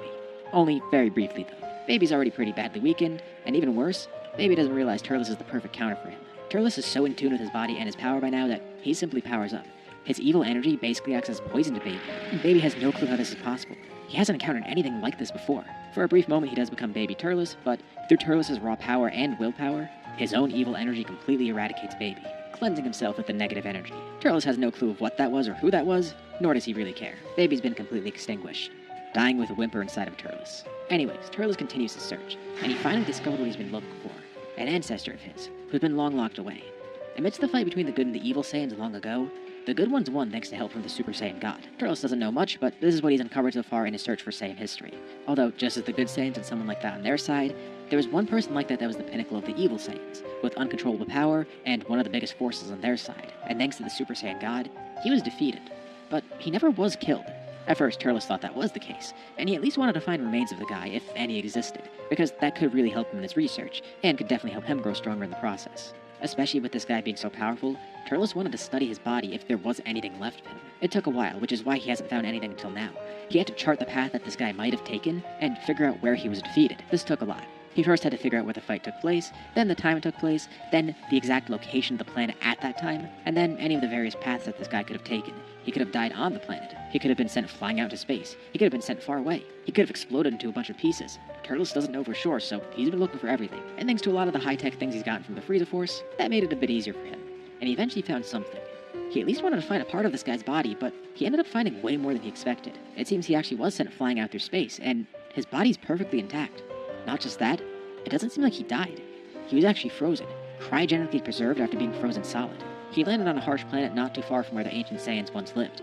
It was at the edge of the solar system, and it seems like he got caught by the orbit of that planet. Then, being pulled in by its immense gravity, crash landed there. This planet's incredibly harsh. Turles puts a cloak on. It is cold here. It's at the edge of the solar system, there's constant harsh ice storms, and it's so cold here that pretty much any element freezes. Not to mention the gravity here is really intense. Not for Turles, but it's about 1,000 times what he's used to. No wonder he was pulled in by the orbit here. And Turles uncovers the ancient Saiyan, using his own ki to thaw him out, wondering what he's about to awaken. He doesn't know this guy's name, but they're connected. They're both part of the evil Saiyan lineage. This guy is an ancestor to him. and as Turles lent his own evil ki to him, he could feel a slight amount of power surging within the evil Saiyan. He's actually being revived. Just as the Super Saiyan gods have finally awoken, the ancient legendary evil Saiyan has as well. Turles has found Cumber. Not long after this encounter, a god arrives to meet the Saiyans, and it's not Beerus. The Supreme Kai Shin shows up on the Saiyans' planet, which for now is simply referred to as New Planet Vegeta. They're hoping that they're not encountering a new threat right away, and technically they're not. Shin's not a threat to them. But he is here to warn them of something, or rather, request their help with something. Babidi actually did end up on Earth, and he's planning to strike soon enough, trying to revive Majin Buu, and Shin has to explain exactly who Buu is. Thankfully, the Saiyans are at least familiar with Earth because they've been there before. Well, at least most of them have. Babidi actually did want to go after Frieza or the Saiyans, but he couldn't find them easily, and it definitely would have been way too risky to go after Frieza anyways. So this should suffice. Getting energy on Earth would be great, and then he could revive Buu, and then he'll just have Buu attack Frieza. Little does Babidi know that would be a terrible idea, and Frieza would win that regardless. But no one knows that. Point is, Babidi is on Earth trying to get energy to revive him. The Saiyans agree with it, especially because Shallot wants to test out his new god form. He's actually not sure what it is at all, or how he obtained it. They were actually just about to test out the exact same method again, but Shin kind of interrupted their plans. They spent a lot of time rebuilding and recuperating after Baby's attack. Immediately after, they tried figuring out what caused Shallot to transform, but it looks like that's going to be delayed a little longer. Next up, they're going to test it on Giblet. The group arrives on Earth with Shin teleporting everyone there. The issue is they don't know where Babidi is right now. There's a couple strong powers in the same area, so they go to that first, which ends up being the World Tournament. Oh yeah, Shallot and Giblet remember this. And pretty quickly, Shin picks out some of Babidi's servants. Right now, the tournament is in its final match. One of the contestants is a guy with 3 eyes, representing a school called the Crane School. The other is representing a school called the Turtle School, joining because her father used to be a part of it. Kakarot recognizes her right away. That's Chi-Chi.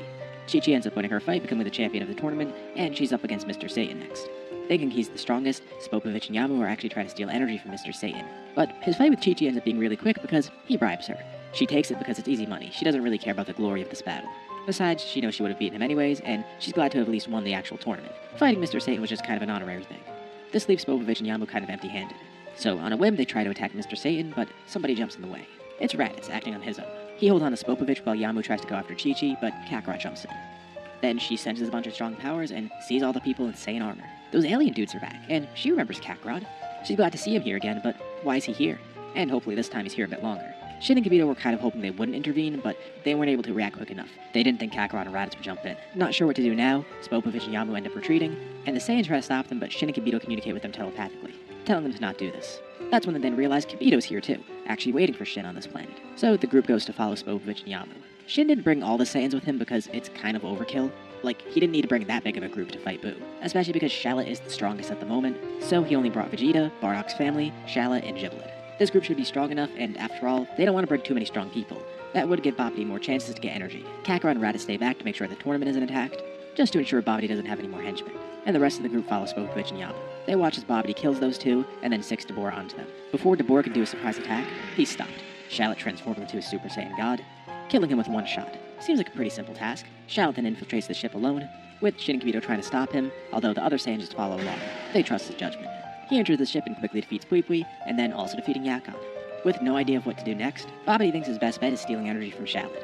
He is able to catch Shallot off guard, teleporting him to Babidi's part of the ship alone, and then draining his energy, while he's in Super Saiyan God no less. It's strange because Shallot's ki doesn't feel normal, and there's no evilness in his heart to exploit right now. But Babidi also feels a weird divine presence within him. Not a big deal though. This means he has more than enough energy for Buu now. Once Babidi's done taking the energy, he teleports Shallot away, who was briefly paralyzed by having that energy stolen, as well as being pretty weakened because Babidi took a lot of it. He actually took way more than he needed too. He's only got a moment alone before everyone gets down here, but it's fine. He just needs to feed this energy to Buu's egg. He watches on gleefully as the energy fills up Buu's egg, and then something weird happens. Babidi then teleports himself and the egg to the surface. The Saiyans sense him moving, so they fly back up. And as they get back to the surface, they see the egg hatching. Someone steps out of it, but it's not what Babidi expected, and it's definitely not what Shin and Kibito expected. They were terrified at first, but now they're just confused and actually a little happy. Especially Shin, because it's someone he recognizes. Standing there is the Grand Supreme Kai. Very confused himself, too. Last he remembers he was part of Buu, and then he was sealed away. He looks around. There's a bunch of Saiyans and 2 other Kais. And then there's Babidi. Oh yeah, he should deal with that guy. Fearfully, Babidi throws up a barrier, but the Grand Supreme Kai launches a beam, quickly dispatching him. He can't deal with him any longer. Shallot's ready to fight, expecting that to be the Majin Buu guy, but Shin tells him to stop. That's not Buu. This is actually one of the people Buu absorbed. The Grand Supreme Kai then makes a weird face, and then feels something weirdly painful as part of him splits off. It's a piece of pink goo, and then it molded to the South Supreme Kai. Shin and Kibito are really confused because why are these 2 back and not Majin Buu? Well, the Grand Supreme Kai's not too sure either, but he felt a bunch of godly energy surging through him. It's almost like it purified Buu in a way. Whenever Babidi fed to that egg, the energy went directly to him rather than to Buu. The Grand Supreme Kai completely overpowered him, and then purified him. He still does have Buu's powers as part of him, which is why he guesses that pink blob came off of him. It looks like instead of Majin Buu absorbing these two, it's now the other way around. They hold Majin Buu inside of them, purified and restrained, and now they have full control. But what confuses him is the godly key. Where did that come from? The other two Kais point to Shaolin, and he's confused. What does he mean godly key? He was just using that new Super Saiyan Red form he has. They don't know what else to call it, he just calls it Super Saiyan Red. The Grand Supreme Kai asks him to show off that form, so he transforms. That's not a normal Super Saiyan form. That's a godly form. Now, the Grand Supreme Kai has been sealed for millions of years, so it makes me wonder if he would know about this Super Saiyan God because that probably came after his time. But I think he definitely would know a god form when he sees it, and Shin and Gabito saw that too. They felt the godly presence within it, but they didn't realize that Shaolin didn't know it. Whatever that form is special, and the Grand Supreme Kai wonders what it is. They'll definitely have to look more into it. To make things even more confusing, there's then a bright pillar of light that appears out of nowhere. The Kais all immediately freak out, especially the Grand Supreme Kai because he doesn't know what to do in this situation. And then even some of the Saiyans look surprised, mainly Vegeta and Bardock because they've heard rumors of this guy. Of course, his history with the Saiyans is way different, so Vegeta doesn't really know him the same way he did before. The person standing in front of them is Beerus, as well as Whis. And he's really happy to see right off the bat, Shaolin is standing there in Super Saiyan God. Well, that was a lot easier than expected, but he's a little surprised to see the Grand Supreme Kai and South Supreme Kai here. Didn't something happen to them? The Saiyans watch on silently as a lot of exposition happens. High-level conversations between the Kais, Beerus, and Whis. More importantly, they find out why Beerus is here. Coincidentally, they were just looking for the Super Saiyan God because he awakened recently. They actually did go to New Planet Vegeta. And Beerus fought all of the Super Saiyans there. He even got to fight Broly, who was really strong, but found out that there was one stronger Saiyan, although he went to Earth with some other guy that called himself the Supreme Kai. It made Beerus wonder what Shin had in mind with him, but he learns that the Super Saiyan God came here to stop the threat of Majin Buu, which ended up freeing the other two Kais. So, Beerus immediately requests to fight with Shaolin. And hearing how strong this guy is, Shaolin doesn't turn down. Everybody watches the fight go on, and even at the tournament, people could feel the shockwaves from it. The fight then eventually moves its way towards the tournament itself, with everyone in the crowd watching. Kakarot and Raditz are completely lost because what has everyone been up to? Who's that cat guy? Is that Majin Buu? They can't sense his power just like Shaolin's. Anyways, Beerus is really content with his fight, and more importantly, after he flew over the World Tournament, he smelled a bunch of good food down there. So he decided to make a brief detour. All the Saiyans and the Kais followed him too, joining in on the tournament festivities. Kakarot and Raditz are caught up to speed, and Chi-Chi also listens into it, but it makes her even more confused. She asks Kakarot if he could fill her in on what's going on, and honestly, he has no clue either. One thing I should mention about Beerus here is that he didn't actually suggest the destruction of Planet Vegeta like normal. He actually pities the Saiyans. He was pretty surprised to find out that a lot of them were still alive. There was a point where he considered it, but that was when the Saiyans were partially evil. At some point they were pretty much all good and he had no reason to have them destroyed. Frieza went ahead and did that, and that kind of irked Beerus because destruction is his job. Beerus also learns more of what happened with Frieza after he talks with Vegeta. They spend some time at one of the concession stands stuffing their face because both of them enjoy the good food here. He learns of what happened over these past few decades while he was asleep, and he also learns more about Vegeta himself, the prince and the current leader of the Saiyans. Technically the king, although he doesn't consider himself as that because King Vegeta will come back soon enough. Little do they know, they're on a planet right now that has Dragon Balls. But still, there is the risk of Frieza killing all the Saiyans again, so they're gonna wait regardless. Beerus learns of Vegeta's drive and how he believes he can stop Frieza. But Whis warns Vegeta that something equally evil has awoken recently. It's not just Frieza that's stronger. There's something else out there. In his search for Saiyans, there are actually two more he located. Now, hearing that they were evil, Beerus didn't go after them because neither of them could have been the Super Saiyan God. But this is big news to Vegeta because he didn't know there were two other Saiyans out there, specifically evil ones. He thought there were more Saiyans out there, but shouldn't the evil ones all be gone by now? And that's probably the huge power he was sensing that fought Frieza. It definitely did feel evil. Vegeta continues enjoying the food in order to drown out his worries, but then a woman approaches him. Someone who came to this tournament for fun as a spectator, and is intrigued by all the weird people that just showed up. The cat guy, the dude with the mohawk, the blue man, etc, etc. They're definitely all costume entertainment, especially all the people in armor. Although she saw that they were all following Vegeta's orders, so she assumed that he's the ringleader. And she goes up to him asking what their performance act is all about. Because that's clearly what it is. They staged that fight above the World Tournament, and that was pretty fun to watch. She thinks that type of entertainment would be good for a Capsule Corp party. It definitely is quite the spectacle. He learned her name's Bulma, and she asked why they're all dressed in weird armor besides Vegeta. He doesn't think the armor's weird, he just took it off temporarily. Anyways, they all continue enjoying the tournament festivities, and the Kais return home, bringing all the Saiyans back too. Shaolin ends up going with Beerus and Whis, and Giblet actually tags along with him because Beerus wonders if it's something hereditary. Either way, they're gonna get to the bottom of it. One person doesn't leave though. It's Kakarot. He decides to stay on Earth for a little longer because he came here before and kinda wants to stay more. He asked them to send his ship on autopilot so he could return when he wants, and he's not really sure why, but it feels like Earth is kinda calling to him. Also, with Earth facing the threat of Babidi, he's worried it might face other threats. Thankfully, the androids never showed up because Shaolin and Giblet were very thorough with the Red Ribbon Army, and Piccolo was never unleashed by the Pilaf gang. They were also stopped by Shaolin and Giblet. Not that he knows any of this, just worth mentioning. Kakarot wonders if Earth will face any other threats, and he wants someone to protect it, so that'll be him. Earth has helped them out so far, too. Kakarot also kinda likes this planet, and the food here is great. Plus, he recognizes that Beerus is probably gonna return for the food because he did say that, and he could use this to hopefully train under Beerus once he returns. He thinks he can make a good impression when he sees Beerus again. Well, the other Saiyans are all fine with this, but Kakarot's family expects to see him back soon. Bardock and Gine hope he's going to be okay here, but Kakarot says it'll be fine. Think of it as a temporary vacation, and he's still going to be training here. The Earthlings know about Ki and have their own training methods, so maybe there's something for him to learn here too that he doesn't know about. Chi-Chi's already shown him a lot of good things about this planet, and he's curious about what else is in store.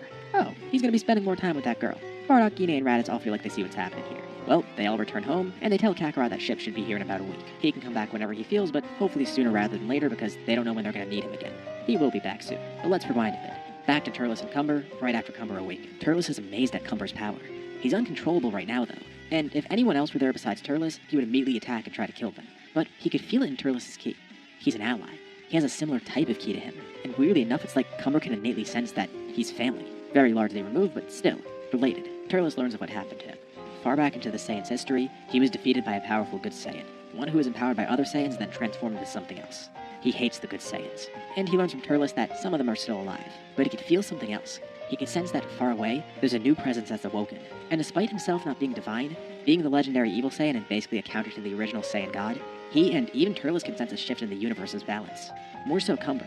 It feels like his mortal enemy has awoken once more, but it was brief, and eventually disappeared. What he sensed was actually Shallot fighting on Earth, and then eventually fighting Beerus. Cumber did try to keep track of it, but it fully vanished. That's because it went to Beerus' realm. Could this be it? Their key to find the other Saiyans? Turles hoped that they'd be allies, but no. They're mortal enemies to Cumber, and by extension, they're probably his mortal enemies too. He's not sure how to feel about that. He may be evil, but he has no reason to kill fellow Saiyans other than his ancestral ties. He'd rather not kill fellow Saiyans, but it seems their fates tie to this. And besides, what's more important to him is power, and if this leads him to more strength, as well as Saiyan domination, then so be it. Cumber is his new ally after all, so whatever he does next will be in both their best interests. They still have Frieza to deal with too. Kakarot eventually does return home, but he will be going back to Earth soon enough. He has kind of an obligation there now. He doesn't exactly say what because it's hard to explain, but Bardock and Gine look surprised, and then Raditz chimes in. He and that woman, huh? It's gotta be because of that. Well, yeah, it's because of that. Raditz slaps his brother on the back. Good for him. Anyways, Kakarot did find out while on the planet that they actually have their own set of Dragon Balls too. They still do need to get rid of Frieza though and sort everything else out because it would be kind of pointless to revive the Saiyans if they all just die immediately after. Although a lot of time has passed and Vegeta's getting pretty antsy. He wants to get them revived soon.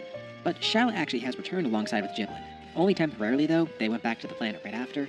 But they found out something pretty interesting from Whis. Whis decided to look into their origins and consulted the Namekian Book of Legends for this. Per Beerus' request, of course. This was only one of the sources that he looked at, but he found out that the Super Saiyan God can actually be brought about through a ritual. And from what it sounds like, Shallot accidentally was part of the Super Saiyan God ritual. By now, Giblet actually has Super Saiyan God as well, although he unlocked it through training. Shallot accidentally did the Super Saiyan God ritual. So yes, it is still part of their blood, but theoretically, they can do the Super Saiyan God ritual on everybody else. And even though the Saiyans are good, they're still warriors at heart, and they would probably want to grow on their own accord. Although they don't really have too much of a choice, they kind of do need to do the Super Saiyan God ritual if they want to keep up with everything happening in the universe right now, especially after sensing Frieza's power up against whoever he was fighting. So now we enter another brief time skip. About 2 years have passed since Baby was defeated. Over this time, Cumber did need to recover, and thanks to Turles' help, he did fully recover. It took a while because he was pretty heavily injured. I mean, the whole reason he got sent to this planet in the first place was because he got defeated by the Super Saiyan God in the past. Not to mention, he was frozen for centuries. Even though Turles did thaw him out, he still needed more. His body was in pretty rough shape, which is good because he's going to grow from healing, but also bad because obviously he was pretty injured, and he needed to get used to his power again. Being frozen for centuries isn't really something he could just brush off right away, no matter his strength. Plus, Turles needed to catch him up to speed on everything, and he wanted to test out Cumber's power, as well as train him up a bit. But still, even with those injuries and the fact that he was frozen, he's resilient. He's a Saiyan after all, and he's back to his full power normal self. Of course, he's grown from it too, so his full power is higher than before. One advantage that Cumber has is the fact that he can actually sense God the Ki, which surprises Turles because he can't really feel what that is, nor did he even know it existed. As the antithesis to the Super Saiyan God, and being familiar with the Super Saiyan God since he did fight him before, Cumber can vaguely feel that power whenever it does pop up, and recently it's been popping up more and more. Which means he of course wants to seek it out, because if he's sensing it this far away, that means the Super Saiyan God is not only active, but really strong. And he feels like the power is coming from multiple sources. He's not really too sure though, and the only way to know for sure is by actually seeking it out. So, Cumber and Turles head out once more, and after all this time, they finally find the settlement where the Saiyans are. They can't believe it. And there's a good amount of Saiyans here too. Sure, it's not a lot, but an entire group of Saiyans all together. This is great. Well, at least in Turles' eyes. Cumber views them as enemies until proven otherwise. In Turles' eyes, though, every Saiyan is an ally to him, even if they don't share the same motives, and he is a bit worried. He doesn't really know if unleashing Cumber was the right thing, because while Turles is an evil conqueror, Cumber is just really evil. There's nothing redeeming about him. He probably would have killed Turles for fun if they didn't share the same energy, and they weren't both related evil Saiyans. But despite Turles' own evil nature, he is a little bit more pragmatic, so he makes the first contact with the Saiyans.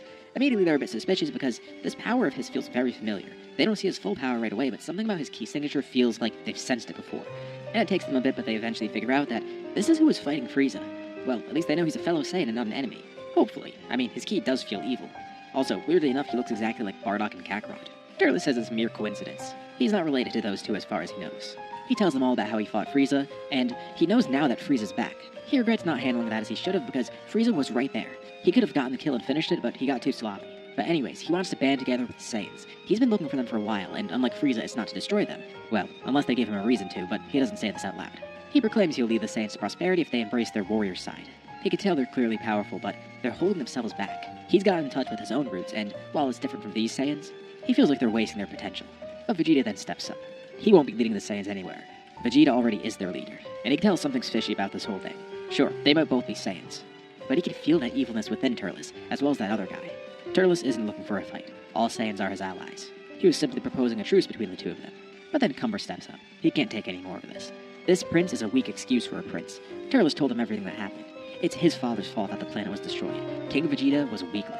They should have acted sooner. The Saiyans used to be much better when they were actually warriors. But then they became too passive. They developed a set of morals. They could have been far stronger if they were their true warrior selves like before. That war between the good and evil Saiyans set them back. The Saiyans were too complacent and docile, and they still are. They should rule the universe, not Frieza. And with Vegeta's leadership, they surely won't be doing that. To prove a point, he tries to attack Vegeta, but Vegeta effortlessly catches his attack. Something's off about the Saiyan.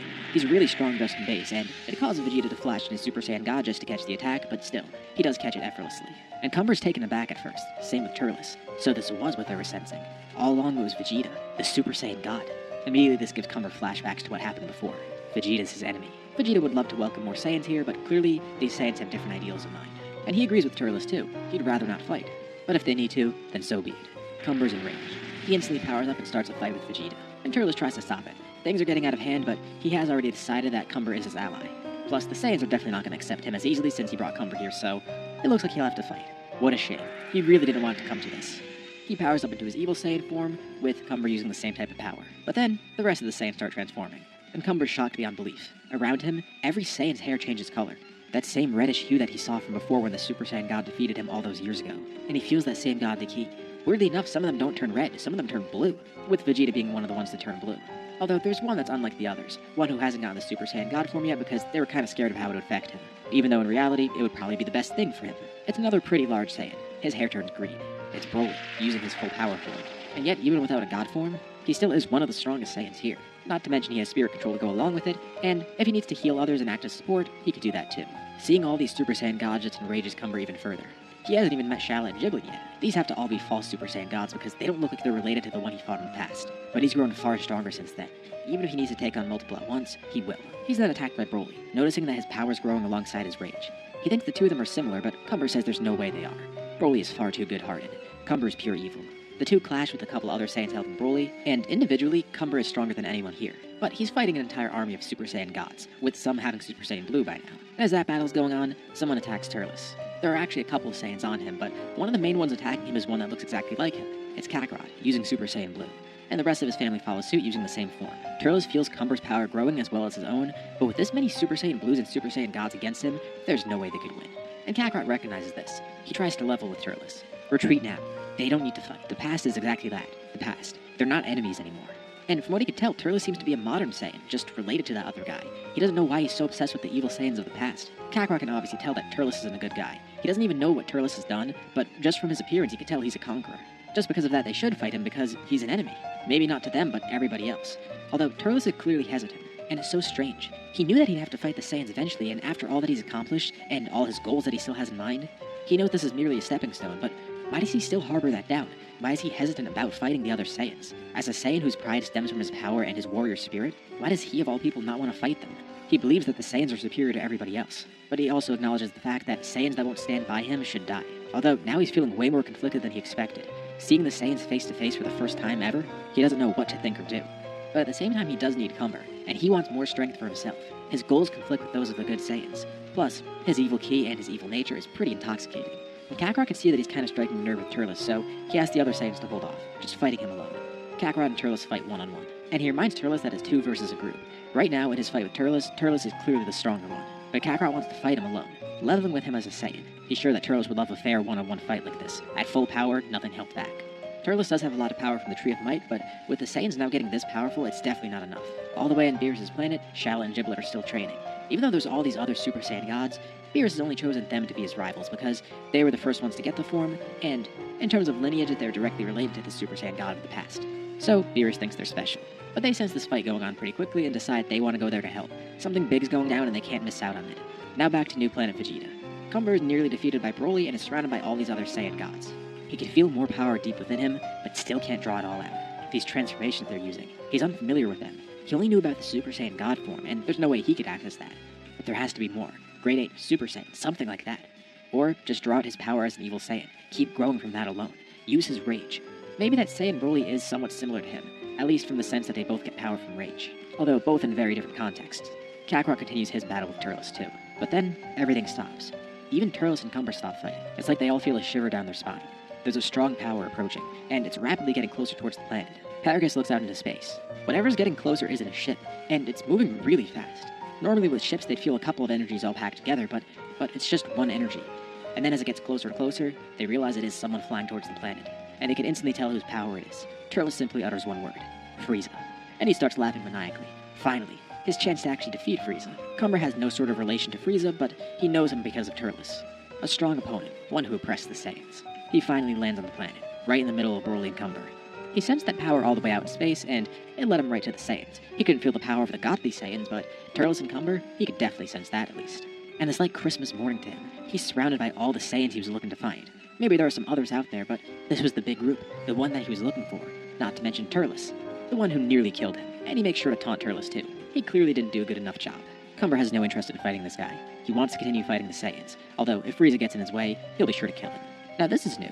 Frieza's never seen a Saiyan like this, nor felt the power of a Saiyan like this. Well, besides Turles. He feels like if a Saiyan this strong existed, he would have known about him a while ago. Whis is taking Shallot, Giblet, and Beerus all the way to New Planet Vegeta. Beerus and Whis aren't gonna get involved at all, but Beerus at least will watch this showdown. But as they're flying over, Shallot and Giblet can feel something amiss. A new power's arrived. It's Frieza, and he was strong before, but something's different. They need to get there quick. All the other Saiyans feel the same sense of fear. Frieza begins powering up. You see, he hasn't just been twiddling his thumbs this entire time. And he's also learned not to get too confident against the Saiyans because he doesn't know what they have in store. Turles at least is familiar with his golden form, and he powers up to showcase that, but then the shimmer of it begins changing. He's accessed a new stage of power. Frieza fully powers up, showing off his newest power, his black form. This is a huge surprise to all the Saiyans because they didn't even see golden in the first place. Plus, even Turles and Cumber didn't know about the black form. Now, unlike normal, Frieza wasn't training in some place where time passed slowly, rather he was just training this entire time. I mean, a lot of time has passed since the beginning of the story. And especially after encountering Turles, he kicked into high gear, which is how he unlocked this black form. Turles is honestly pretty amazed to see him in One Piece, but he's not in One Piece, he's in Dragon Ball. But Frieza says he was fully able to recover from that attack, and Turles almost did have him, but he didn't quite finish the job. Cumber doesn't care about any of this nonsense. He simply needs to grow stronger, and Frieza's an obstacle to him too. Everyone here besides Turles is an enemy, and even now he's unsure about Turles too. But you know what, if Frieza really is the strongest here, Cumber's gonna test out that power. Without hesitation, he charges towards the Emperor ready to showcase his full power. But the battle is very brief. Had Frieza simply been in his golden form, Cumber would have definitely defeated him, but this form is way too much for him. At least in his current stage. And it's pretty interesting. It seems like Cumber doesn't have any sort of transformations. Frieza easily dispatches him and then looks around. Huh, he didn't even realize. All the Saiyans here have weird hair colors. There's Broly with green hair, and then the rest of them are all blue or red. Well, besides Turles, of course. Years ago, had he encountered a Super Saiyan, he would have been terrified. But here he's seeing something way beyond that. He's seeing Super Saiyan God. And the combination of those two forms as well. To think, those legends are pretty much meaningless to him now. Even with multiple of them together, they're not going to stand a chance against him. With Cumber easily defeated, he's tossed to the side. Although he shows Cumber the same courtesy that Turles showed him, not killing him. It's not like Cumber will be a problem for him anyways. But just as Frieza's about to fight, there's a giant pillar of light that appears. Beerus and Whis arrive with Shallot and Giblet. And Frieza's a bit taken aback at first to see the god of destruction here. But Beerus isn't here to get involved. He's just going to watch this battle. For that slight moment, they did see Frieza look a bit fearful because it seems like Beerus could have actually defeated him. Although Beerus looks around and is pretty happy at what he sees. A bunch of Super Saiyan gods and Super Saiyan blues. These Saiyans have definitely been putting in the work recently. And they came to draw off Shallot and Giblet because, well, they're going to be useful. Having 2 extra Super Saiyan blues here would be really helpful. So Shallot and Giblet immediately power up, ready to face off against Frieza. They don't even get the rundown about Turles and Cumber because it seems like for the time being, it's an enemy of my enemy situation. Well, at least for Turles. He's more concerned about killing Frieza than his fellow Saiyans, so he goes along with it. He'll wipe them out later. Vegeta can't believe all this is happening at once. First of all, these 2 other Saiyans show up, and they're both evil Saiyans. But at the same time, Frieza's now here. It's not like they're unprepared, it's just this is very unexpected, especially with both of these things happening at once, and the former not being expected at all. Well, Frieza's fine with this. If Beerus wants to show, he'll be sure to give him a show. His aura grows much larger as he charges ki, powering up to the max. After all this time, he finally gets to kill these Saiyans. All at once, no less. He could just blow up this planet and get it done with, but that's not going to be satisfying enough. He trained for this specific reason. He wants to kill them with his own hands, not with some cheap method like that. Frieza takes on all of the remaining Saiyans at once. It is a bit tough to coordinate because obviously Frieza's way stronger than them individually, and there's a bunch of them fighting all together, and despite how well they fight together, it's still all these people fighting together at once, which is really hard to do. Turles can't believe how much stronger Frieza's grown. If only he had killed him back then. Why didn't he make sure he was dead? He didn't realize Frieza would have grown this powerful too. Now, Turles himself has grown pretty strong. He's trained a bit with Cumber, and he's definitely had more fruits from the Tree of Might since the last time he encountered Frieza. But Frieza grew at such a rapid pace. Although, maybe there is a chance. It's a good thing they're meeting Frieza now rather than later, because if they met him later on, he probably would have been so strong that they would have stood no chance at all. Here there's at least a sliver of hope, especially with Turles fighting on the side, and all of these Saiyans together, especially thanks to Beerus and Whis bringing Shallot and Giblet here. And Beerus and Whis are actually not going to intervene at all. If the Saiyans die, well, that means none of them were worthy enough to be his rivals. Even if it takes all of them at once, as long as they defeat Frieza, that will prove to him that they're worthy of that, specifically Shallot and Giblet. Show him the true power of the Super Saiyan God's descendants. Barely conscious nearby is Cumber. He hears all this talk, and he can sense the power of Shallot and Giblet. But hearing this, it sets off alarms in his brain. Wait, did he say Super Saiyan God? And not just that, the Super Saiyan God's descendants. Everyone around him had that same red hair, which he didn't really care about. They were just showing the form off. He tries to stand up, still with blurred vision, and through it he sees Shallot and Giblet. Both have blue hair now, but just from their silhouettes alone, they look like who he fought in the past, and he could feel it in their ki too. They are the descendants of the original Super Saiyan God he fought. As the Saiyans all fight Frieza, Turles also comes to see something different. He can see that these Saiyans do possess the pride and the drive of the Saiyans that he expected, despite not being ruthless like him. Maybe seeing them in combat was a good thing because now he gets to see the side of them that he thought wasn't there. How they've grown, and how they fight with no regrets, it's great. They definitely embody the nature of the Saiyans, even if they're not like him. Maybe he was wrong to pick a fight against them. He didn't even really want it in the first place. But it's not important for him to focus on that right now. He needs to focus on surviving and, more importantly, killing Frieza. Paragus then falls back for a bit and calls Vegeta to him. He has an idea. With all their power combined, they probably can defeat Frieza. The issue is combining that power. It's really hard to launch a full power coordinated attack like that all at once. Especially because Frieza's just not going to sit still for that. Like, getting all the Saiyans together to launch an attack at once would be great, but that's not going to be possible. Although, Paragus can try something similar. He can act as a beacon for them. Using spirit control, he can collect energy from all the Saiyans, and then channel it into one Saiyan who could land the final attack. And he wants that Saiyan to be Vegeta. Vegeta isn't the strongest of the group. Broly, Shallot, and Giblet are stronger, but that's not the point. First of all, those three are going to be needed to actually hold Frieza back and distract him. But more important to Paragus, he feels like it's right for Vegeta of all people to do this. This fight is a fight that they all share, but Vegeta's their leader. This is more personal for him too, and he's shown them great guidance so far, so Paragus asks him to guide them to victory, and Vegeta accepts without hesitation. Paragus can collect all of that power, so he communicates with all the Saiyans telepathically, telling them what to do. One by one they start to grant power. It's very little by little because they still need to use their own power to fight. And it's not like they all do it at once. Like, first it's Bardock, then Raditz, then Guinea, then so on, then so on. All of the Saiyans eventually lend all of their power to him, and it's a very slow process. They are able to hold off Frieza, but it's starting to seem hopeless. Like, look at how quickly he defeated Cumber, and even with all of them fighting together at once, it's still not enough to take him on. There was actually a point during the battle where some of them were starting to lose hope, like this happened too soon. They weren't ready to fight Frieza like this. But that's not the case. They are ready. Everything they've trained for, everything they prepared for, and that journey that led them to this planet, it was all leading up to this very moment. Frieza was supposed to encounter them here. And this is where they could finally free themselves of him, where they could finally avenge all of the fallen Saiyans, and finally get rid of Frieza once and for all. They've suffered for decades under Frieza. Even before the destruction of Planet Vegeta, they suffered. Paragus continues collecting energy. It's so much that he can barely contain it within himself, so he starts to channel it into Vegeta. And then they get the final piece of what they need. Broly, Shallot, and Giblet lend their energies. And surprisingly, even Turles lends his energy too. He can't let a fellow Saiyan die, especially by the hands of Frieza. He would have loved to be the one to kill Frieza himself, but he missed that chance before. Even if he missed that chance, he could still be a part of it here. He still can take a part in defeating Frieza. Frieza then floats up into the sky and points out each finger at all the Saiyans below. This fight's getting boring for him. He's had his fun with them, and now he'll just kill them. From each finger, he launches an individual beam, ready to kill 10 of the Saiyans all at once. And Vegeta's about to jump in and stop this, but it's already too late. The beams have all been launched and 10 random targets have been chosen. But the lasers never hit their targets. Well, all the targets were hit by something. A couple of the Saiyans are injured, but it's like something hit them and knocked them out of the way of the attack. And they weren't hit by intentionally lethal attacks. Not too far away, Vegeta feels a familiar energy, and he smiles, feeling comfort in this. Tarble and Nappa immediately recognize it too. The nearest planet illuminates the sky, and on that planet sits a lone sniper, Granola. Glad to see the Saiyans are still okay. He's been watching this fight and was waiting for the right time to intervene. He couldn't really do too much here, and there's nothing his attacks could have done against Frieza. But with his aim, he just saved all those Saiyans, and for a brief moment, he did distract Frieza because Frieza looks around to see who did that. It's not like he could see to another planet, unlike Granola. His vision has improved heavily. Not that Frieza would have been able to match his vision before anyways. And with this brief distraction, all of the other Saiyans give this final push. lending the rest of their energy to Paragus, who channels it to Vegeta. And Vegeta feels such immense power flowing through him that he could barely contain it now too, just like Paragus. What he's feeling right now, this isn't just power, this is hope. It's the spirit of the Saiyans, their drive. It's the pure essence of the Saiyans, held all within the Saiyan Prince, wielded as a weapon to finally get rid of Frieza. And Vegeta powers up beyond his maximum. He starts glowing radiantly, and he dashes across the battlefield. For a split second, Frieza looked away trying to find where Granola shot from. But he turns back and sees Vegeta darting towards him, surprisingly fast too. None of the other Saiyans move that fast. And the power that's coming off him, even the pressure from his aura alone, Frieza can tell something's different with it. And Vegeta yells out, "No more." This is where Frieza dies, and where the Saiyans are reborn. He hits Frieza with a devastating punch, flying right through him, tearing the Emperor right in half. But the second Vegeta made contact, all of his energy went into Frieza too. As Frieza split apart, he thinks it's nothing. He survived worse before. This isn't like any attack he's faced before, though. The spirit and energy of all the Saiyans courses through him, a combined attack channeling all of their power. Desperately, Frieza tries to hang on, but it's too much for him to handle. He's consumed by all the power flowing through him, screaming out as he turns into a brilliant explosion. A nice fireworks show for the Saiyans. Vegeta floats there nearby, injured, tired out, but also content. He put all of his power into that attack too, of course, and he instantly drops down into his base form and then falls to the ground, unconscious with all the other Saiyans ready to celebrate. And you know, Beerus was pretty impressed by that. Their fight with Frieza is over, but their fight isn't over. There's another power surging nearby. The Saiyans are all pretty badly beaten and also pretty worn out too. And Cumber's no exception, injured and also tired.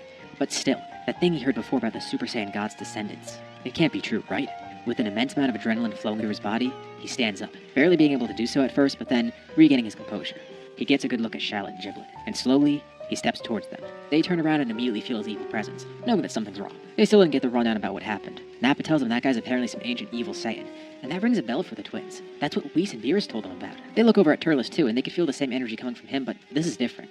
Turles is a modern evil Saiyan. This is an ancient evil Saiyan. And as Cumber gets closer and closer to them, his power grows more and more. His aura grows fiercer and fiercer, embarrassed by Frieza, and now having to encounter the descendants of the person that defeated him so long ago.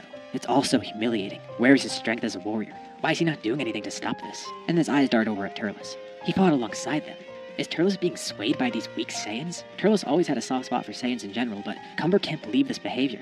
It's despicable, and Turles doesn't know what's happening with Cumber. Now, Turles isn't good at all, but he sees no reason to exterminate these Saiyans, especially after just fighting with them. But Cumber definitely has something different in mind. He's wholly consumed by rage and power, and those Saiyans should all be extinguished. His aura grows fiercer and fiercer. And then, his hair starts to change too. His power is overflowing. Now, he's definitely not as strong as Frieza, but with all the Saiyans being so weakened and having given all their energy to Vegeta, it's definitely going to be no easy task fighting Cumber. Especially because he transforms. While still retaining the power of an evil Saiyan, he then turns into something they're all too familiar with, a Super Saiyan. For the first time, Cumber's become a Super Saiyan, but with the added bonus of him having an immense amount of power on top of that, displayed in his evil aura. So, yes, they defeated Frieza, and their fight with him is over. But now, round 2 begins against a new enemy. If they're going to survive, they'll have to defeat Cumber as well. Beerus and Whis find it quite interesting. First, they had to get rid of Frieza, but he wasn't the only reminder of their past, the only thing that held them back. It seems the evil Saiyans weren't completely dealt with either. Beerus and Whis wonder how those Saiyans will deal with this. Cumber continues growing further in Super Saiyan. Everyone by now is already weakened by Frieza and their previous fights with Turles and Cumber as well. Shallot and Giblet are in the best conditions because they arrived here latest. But with Cumber getting a second wind and being that strong, they're not too sure what to do here as their next option. Cumber first looks over at Turles, then launching a concussive blast, setting Turles flying across the planet. Turles is too weak-minded to be his ally. Even though Turles only temporarily teamed up with the Saiyans just to fight Frieza, Cumber thinks he was using them as a crutch. He shouldn't have done that. He could have handled that alone, and he's clearly hesitating against the Saiyans as well, otherwise he wouldn't have done that. He's glad Frieza came here. It showed him the light and helped him grow stronger. Now he knows Turles is not someone to be trusted. But more importantly, Cumber's grown from that experience, and he's going to use that power to wipe out the rest of the Saiyans for good. His ki dramatically surges, and everyone gets back up, quickly jumping into fight. From that nearby planet, a bunch of blasts are fired from Granola as well. Cumber simply turns around, launching his own blast, swallowing up Granola's attacks. Now, unlike Granola, his eyesight isn't good enough to tell him where Granola is and let him attack him directly. But you know what? If that guy's gonna be a cowardly sniper, then Cumber will just get rid of him for good, charging up his own blast aimed in the general direction of the planet that Granola's on. He can't tell where he is, but this will wipe out the entire solar system and everything behind it. So, wherever Granola's hiding, he will be eliminated by this. Cumber launches the blast, but before it leaves the atmosphere, somebody teleports in front of it and then kicks it away. It's Broly, barely saving Granola in the process. Without hesitation, he then jumps in and starts wrestling with Cumber directly, as all the other Saiyans jump back. Cumber admires how tenacious this Saiyan is. He's strong, and he has power derived from rage, almost similar to him in a way. But still, he's too weak to win here. Look at him, trying to control his Saiyan nature. If he wants true power, he should let it take control of him instead. As the two struggle against each other, Broly then splits himself into multiple fighters. Now, these clones are all weak because Broly didn't want to split off too much of his power, but this is more of a distraction. Cumber doesn't know which one is the most powerful Broly, and they still attack him, but the main objective for this is different. Either way though, Cumber finally comes to see what Broly is. He's mutated because He has the blood of an evil Saiyan coursing through him, doesn't he? Yeah, that has to be it. The blood of an evil Saiyan in the body of a good Saiyan. And the reason he struggles for control so much is because that evil side tries to take over, but his good nature struggles for its own control too. Hence why he used to go berserk when trying to use his full power. It's very small, but Cumber could feel that evilness within his ki. And you know what? He sees an opportunity here. This could be good for something. He wonders if he could bring Broly to his side by amplifying that evil ki. And Paragus can't believe what he's hearing either. Is that really the case? He never even thought of it like that. But Cumber then sees that some of Broly's clones aren't actually attacking him. They're going over to the other Saiyans. The reason he split himself up is so he could actually heal the others, and Paragus ends up doing the same, figuring out what Broly's doing. Cumber then simply lifts a hand in the air, launching a blast that splits up and goes towards all the Broly clones, destroying them all. But it's already too late because Broly's healed the other Saiyans. Although, that doesn't really matter to Cumber. What he's more focused on now is Broly. You know, if he puts his evil ki into another Saiyan, maybe that'll make them go berserk, but especially someone like Broly, that might work out really well. That could amplify his evilness. He thinks it's long suppressed, and it might not even be there anymore. But whatever it takes, he'll make Broly give in to his evil nature. And then, the next Saiyans. Broly and Paragus have now lost a lot of their energy because they spent all that healing others, but at least this means the others are healed a fair amount. And Paragus continues going around healing people who haven't been fully healed. He eventually finds Turles as well. Turles is pretty injured and mostly in disbelief. He can't believe what he's unleashed either. He knew Cumber was a loose cannon, but to think he turned on him directly. Paragus is surprised he didn't realize this before. He should have known when he freed that guy, because Paragus doesn't even know what his deal is, and he could just tell by looking at him. That's not a guy to trust. Turles thought it would work out, but clearly, the two of them don't have the same goals, even if he once thought they did. Turles is an evil Saiyan by blood, but he's not a mindless monster like that just destroys everything in his path just for the sake of power. Well, he kinda does. But he had a purpose for getting that power. It was mainly to defeat Frieza, and just to prove the superiority of the Saiyans. But Frieza's gone. Paragus doesn't get this. The Saiyans were fine as a peaceful race. Why must Turles go on this conquest? What's with this ideal that he's so much better than everyone for being an evil Saiyan, or just a Saiyan in general? He has way too much pride in himself, and it ended up nearly leading him to his death. Turles still has value to other Saiyans, but now he's kind of rethinking things, especially after seeing them in person.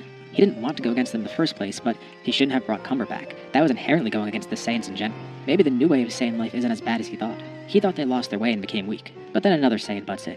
Kakarot arrives. No, they didn't lose their way. Turles did. Clearly the path that these Saiyans have taken is the right path, and not the one that Turles took.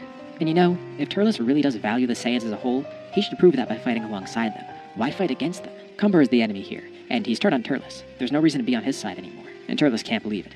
The other Saiyans aren't like him at all, but they're still giving him a chance. They're good Saiyans fighting for survival. They finally got rid of Frieza, and they simply just want to bring all the other Saiyans back, at least the good ones. But they still haven't reached their true goal of survival until Cumber is dealt with.